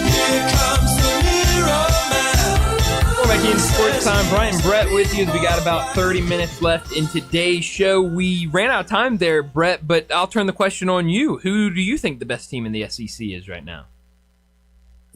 I think it's Arkansas. Yeah, no, I mean they have been super impressive, and it's kind of been everything on that team, right? Like it's the young guys, the freshmen. We know they have those 2 electric freshmen on the team, but it's also the veteran guys. A couple of the transfers they brought in. They've been really good, and they'll be at Ole Miss tonight. We'll have the coverage of that game with the pregame show at 7:30 tonight, right here on Sports 56. So yeah, that's gonna be it's gonna be a big one. We talked about it earlier. It's a big one for Ole Miss tonight. And for the Razorbacks, I think they're reestablishing Bud Walton Arena as the toughest place to play. Yeah, you contrast this start this year to last year. This is totally opposite. There were a lot of questions in January last year about John Calipari and how much was his heart in it. Well, we don't have those anymore. Mm-hmm. He's got the fire in the belly. There's no doubt about that. And I think he's got a loaded team and be a challenge night tonight in the pavilion. Razorbacks and Rebs tomorrow night. The big watch party from the pavilion there. They're opening it up and treating it very much. Just like as much as they can replicate a game day. One of the places here, not this hotel property, but another one, they're setting up almost to scale the Grove with a walk of champions. Yeah, whoa! It's that big, and having a huge party there tomorrow pregame. Yeah. I'm not going to be able to make it, but they're doing as much as they can to simulate it, just like a game day in Oxford. Wow, that is incredible. Yeah, no, it'll be fun though, and obviously, a lot of Ole Miss fans going to be there for the game. Others that aren't able to make it. It's good that you'll be able to have that watch party environment down in Oxford to catch the game. It's hard for me. It's hard for me to let go of last week. I hope the team and hope the coaching staff has had a lot better ability to let go of last week than I have. But it's among the so many fun things. I think my favorite thing across Twitter, social media, have been the at-home reactions to Carnero's kick. Yeah. And just see those real, those real reactions at home. You're at the stadium. You know it's going to go wild, but people at home, in their den. I saw one where a guy and his children were filming him, and he was so excited he ran from his the TV watching area and dove into his swimming pool. All right, I love it. A little cold, but hey, there's a reaction for you. That is quite the reaction. No, it's always cool to see those type of videos and those type of reactions from fans out there. And so yeah, I'm excited for tomorrow night and curious to see how it plays out for the Rebels. And I saw Lucas Carnero today, and I said, "Big kick, Carnero, how are you?" And he unflappable, just ready for more. Yeah. He's missed 3 this year. One off the upright at Kentucky, missed one against Washington State, and missed one in the Egg Bowl. Yeah, well, hey, he made some big ones though when it counted, and that's all people will remember for sure. So that will be a lot of fun tomorrow. Again, we will have the pregame show tomorrow starting at 4:30 for Ole Miss and Miami. Some other news out there around the sports world. Trae Young, we talked about that a little bit yesterday, is he has requested the words requested a trade have not been out there. It's been that him and his agent are working with the Hawks to find a trade destination. But now Shams Charania reporting earlier today that his top destination is the Washington Wizards. So it looks like he wants to go up to Washington, get a deal set in, and now people speculating what that deal could look like. I think it was Mark Stein earlier that reported C.J. McCollum not going to play today, being sat out for Washington. A couple other guys that are going to be out tonight as well. Corey Kispert, another name out there that's being reported, a guy that Atlanta would be really interested in. So maybe Washington sitting some guys trying to put together a package for Trae Young. And it'll be fun tomorrow to catch back up with Keith Smith, and we're going to visit with Keith at 3:30 Central. We normally visit with him at 4, but we're going to catch him early. Then we're going to have Pat Smith from Jocks at 4. I'm going to join you guys for the first 10 or 15 minutes, and then we're everybody's out at 4:30 as we throw it to Ole Miss broadcasting. But it'll be fun to catch up with Keith. We haven't in a while, and I wonder if this will start more trades leading up to trade deadline. That's a good question, and certainly will be a lot that we'll have to catch up with Keith about tomorrow, but this will be one of them, with Trae Young, because, even though Trae Young, he's another one of those guys that, has had a lot of injuries, the success level, I think you could argue of kind of where it's at, but he is a star in this league. He's a very recognizable player, and so a trade like this, will get people talking. It's already gotten people talking. And so that potential move, if it is Washington, I'm very curious. We just mentioned a couple guys that will likely be in that deal. But, what does that deal look like? Because I think Washington's in a very interesting spot right now where they have a lot of really fun young players that they're trying to develop and turn into that core. If you go out there and get a guy like Trae Young, it feels like this is a place where they'd be very open to giving him that extension that he's wanting, a guy that or a place that they can go out there, bring some guys in free agency, and really try to do something with that young core. But how much of that young core, if any, do they send to Atlanta? What does that return look like? I think there's a lot of questions, but could be a really interesting trade with Washington. Where do you think we in the galaxy? How close are we to conversations about Ja and his trade?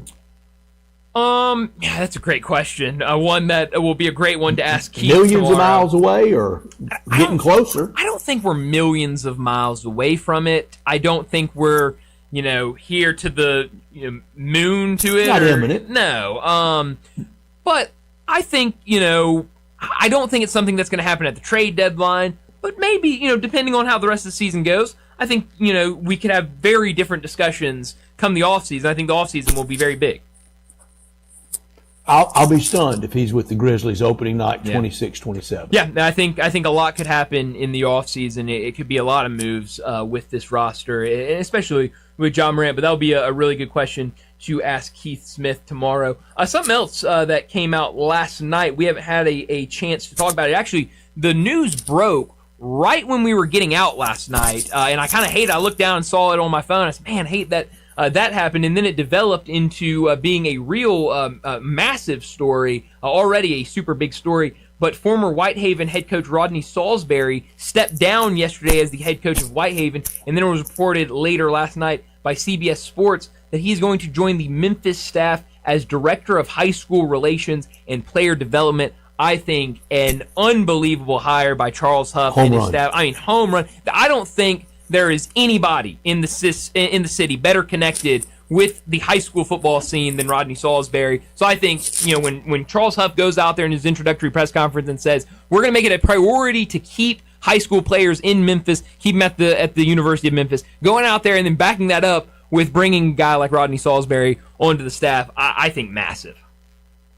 And he will know that 2 or 3 star that can help you. Yep. That can help you win, that can run, that can flip his hips and know how to recover. My biggest question around it is, what took so dang long? Isn't it? I mean, 22 seasons with Whitehaven, all the success he had there. Been in that program. I mean, 15 years ago. It makes so much sense. I know our friend John Varlas, in his story with the Daily Memphian yesterday, he kind of said, he didn't say anything about the future set in stone, but the possibility is out there for him to join the Memphis staff. And immediately when I saw that, I go, well, it absolutely should be. I hope it happens, because it just makes all the sense in the world to bring him on as some sort of level of high school relations. I think just an unbelievable hire by Coach Huff.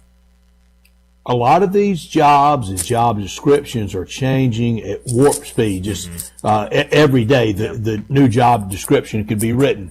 And we've had people, Bruce Marshall gives a lot of credit to the Vanderbilt success of Vanderbilt smartly hiring Barton Simmons, who was out there as one of the big recruiting gurus. I really got lucky. About the same time we changed the first Wednesday in February as signing date, and Barton got the job with Vandy, I lost my great recruiting guy on there. And I know he's plenty happy, and he doesn't know I'm getting ready to do this. Yeah. We've never had a conversation about it. The Tigers would be smart to think about somewhere in that operation, John Varlas, or that type of person that knows that high school recruiting scene inside, outside, and knows who to call on. Can this guy play? And Vanderbilt made it work with Barton. I think you're going to see a lot of hires like that. John's going to call me. What are you doing? Are you trying to knock me out of the job? And I'm not. I just think somebody with that kind of inherent knowledge, look, it just helps every business have smart people in it. And somebody like John would really help that program, like Coach Rodney Salisbury will. Yeah, no, I think you're absolutely right. I mean, there's a big difference of, these coaches getting into a city and going out and shaking hands and visiting high schools and having those people that have been around for so many years in those around those programs and in those programs and really know the high school scene. Like John Varlas, like Rodney Salisbury, like these people know. And so, yeah, I think it's huge to have a guy like that in your program. Right, I promise you, early in the Grizzlies' days, I don't even know if they had made the move yet to FedEx Forum, and it's used to when we would get a hard copy media guide, and to your right, that credenza where that TV is sitting used to have every NBA in alphabetical order, every media guide. And one time I got the Grizzlies media guide out, and I went through every headshot and every title, and I said, there's one major one missing, Director of Common Sense. and by that I was meaning somebody locally that knows movers, shakers, everything. And at that time I suggested somebody like Allie Prescott to be Director of Common Sense. And I think you're going to see more and more of those type of positions. I think you absolutely could, but an absolutely knockout, home run, whatever you want to describe it, higher, I think, for Coach Charles Huff. But we need to get to our final break of the day, and when we return, we'll wrap up today's show like we always do with Mo's Crunch Time. Add a little fun to your lunch break. Join Johnny Radio for Sports 56 Happy Hour from 11 to 1 every weekday on Sports 56 and 98.5 FM. Since 1948, in the alley, the Rendezvous. I'm with John Burgos. John, what's going on in the Rendezvous? Brett, after 76 years, we've decided to expand our product line. Anyone who's tasted our ribs is familiar with our vinegar base. It's now available in a 32-ounce jar. It's so good to base or marinate all meats. I even put a little bit on turnip greens. Something we've been using at the restaurant or at our house has been the Greek seasoning. My father was a cook, but my mother was a chef, and she was the one that put Greek seasoning on everything from a Mediterranean diet or a steak. My mom used it on soup, salad, veggies, fish, any meats. It's a great seasoning and a flavor enhancer. My brother Nick figured out salt and pepper was more than just McCormick's and Morton's. He's come up with a perfect blend we use to coat our shoulders and our brisket, and he used to make it for his friends as Christmas gifts, and they loved it. All these products are available at the Rendezvous or online for shipping as gifts and in many grocery stores. And if they're not in your favorite grocery store, ask your grocer to stock it. A beloved family affair and still going strong since 1948, the Rendezvous. Welcome back to Winter Hack Radio, the place for clever hacks to survive the season. Icy driveway? Well, try spreading sand or birdseed to help with traction. Snowy puppy paws? Well, grab a whisk, brush it off, done. Catch COVID-19? Well, just get... Actually, there's no hack for COVID-19. But if you test positive, prescription medications for COVID exist. Ask your doctor if they're right for you. Visit PfizerForAll.com to learn more. Sponsored by Pfizer. Take your basketball skills to the next level at Shoot 360 Memphis. Shoot 360 is a revolutionary basketball training facility that combines cutting-edge technology with gamification and provides instant, objective feedback with hands-on, one-on-one expert coaching. And now, introducing Shoot 360 Cordova, a newly renovated 50,000 square foot facility with 2 NBA regulation-size courts, 3 high school-size courts, and 4 shooting bays with Shoot 360 technology. Memberships are now on a monthly basis. And yes, you can become a member at both locations. Whether you're an aspiring young talent, NBA player, or looking for a unique workout, all skill levels are welcome at Shoot 360 Memphis to learn proper shooting and passing techniques, improve fundamentals, and gain a competitive edge while having fun. Shoot 360 Memphis, now in Cordova and Collierville. Call them today at 901-779-3176. That's 901-779-3176. The future of basketball training is here. Shoot 360 Memphis. In just a few short years, Sunrise has become synonymous with breakfast in Memphis. Sure, Sunrise on Jefferson and Sunrise East on Poplar both serve great lunches, but when Memphians talk about a truly special place for breakfast, Sunrise is always first in the conversation. It's amazing to think that just a few years ago, Sunrise wasn't even an option for breakfast in Memphis, and now it's simply the only answer to the question, who serves the best breakfast in town? Sure, they've won a lot of awards, but the best thing they've won is the fact that when you think of breakfast, you think of Sunrise. To NST, it's never just another case. It's your shot at getting life back on track. Real help, real heart. 35 years and still winning. NST is the way to go. Call 683-7000 or go online at nstlaw.com.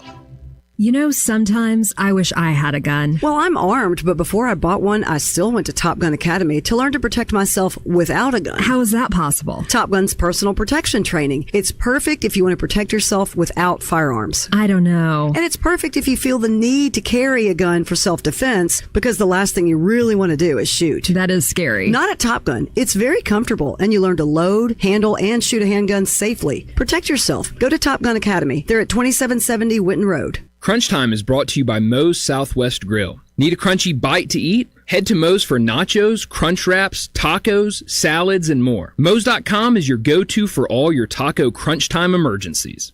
Now, back to Sports Time on Sports 56 and 98.5 FM. This hour brought to you by Jaguar Land Rover Bluff City. Here once again are Brett Norsworthy and Bryant Dacus.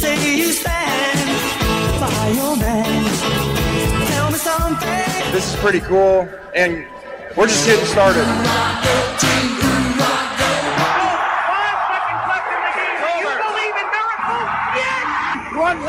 Spanning the globe. Go crazy, folks! Go crazy! This game has always been called the world's greatest cocktail party. Do you know what is going to happen here tonight? This is for all the biggest crunch time. You are looking live. In your life have you seen anything like that? Crunch time between the hedges. The ball game is over, and Memphis has its first win in 16 tries. Its first win ever against its fierce in-state rival Tennessee. Goodbye! Excited to It's a crunch time.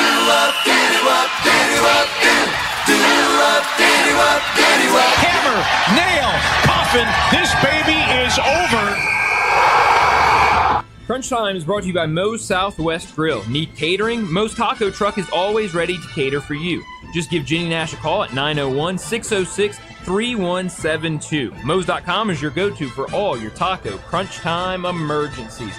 Well, Brett, what I learned today is that, it's not going to be easy for the Athletics to move, or I don't even know if I can call them that anymore, for the Athletics to move from Oakland to Las Vegas. It hadn't been. We've talked all about the many issues that they have faced so far trying to make that move. But now, yesterday, and we didn't have time to mention it yesterday, the U.S. Patent and Trademark Office, for a second time, denied the trademarks for Las Vegas Athletics and Vegas Athletics, saying that the organization lacked the, quote, acquired distinctiveness to earn the trademark. So it just goes from bad to worse for the Las Vegas, whatever they'll be. They've been the Athletics back to Philadelphia and Connie Mack. That's right. Yeah. Probably preceded the U.S. Patent Office. I would say it probably did. It's insane. What I learned today, neither Sean McDermott or Mike Tomlin can take huge blowout losses this weekend in the NFL playoffs. The Bills favored at Jacksonville. Steelers underdog Monday at home against Houston. Baltimore opened the gate to firing that legendary coach. They just made it easier on the Rooneys or the ownership of the Bills. Yeah, no. I don't know how to correctly pronounce their name. That's okay, but yeah, no, I think you're right about that. What I could have done without today, it's these comments from Jerry Jones. It's been back-to-back days of comments from Jerry Jones. Yesterday, when talking about the move with Eberflus on the defense side, he said, well, we just saw that a change needed to happen, which, okay, yeah, maybe that is fine. It was one season. I mean, how much did you really learn in that season with Eberflus at the helm of the defense? And then today, he said that the goal is to retire with the most Super Bowl wins. Next year, Brett. Next year could be that year to add another one, but it's not looking great right now. Not looking great. I don't think Jerry's going to accomplish that. He thought it was going to come that easy. He did. But he did put a lot of hard work in it, but it just never comes that easy. I could have done without where the Grizzlies are right now versus where I think they should be. They're 4 under 500. I think they should be above 500 by about 4, but they're not. But you can never count on the face of the franchise, Ja Morant. He's just not in there enough. No, he's not. Those injuries, they just continue to hurt. And I haven't seen an update. I did see an update earlier that Jaren Jackson Jr. went from being probable to questionable for tonight's game. Haven't seen any more updates on the questionable players. Where are you beaming tonight? Beam me. All energy for me is for tomorrow night. The 55th Fiesta Bowl. 57th bowl game for me, 16th different bowl game for me. Really looking forward to tomorrow night, be with you guys from the stadium tomorrow afternoon. Yeah, going to be a lot of fun. Beam me to this college basketball game later tonight. Alabama and Vanderbilt, a top 13 matchup in Nashville. Should be a blast tonight on the hardwood.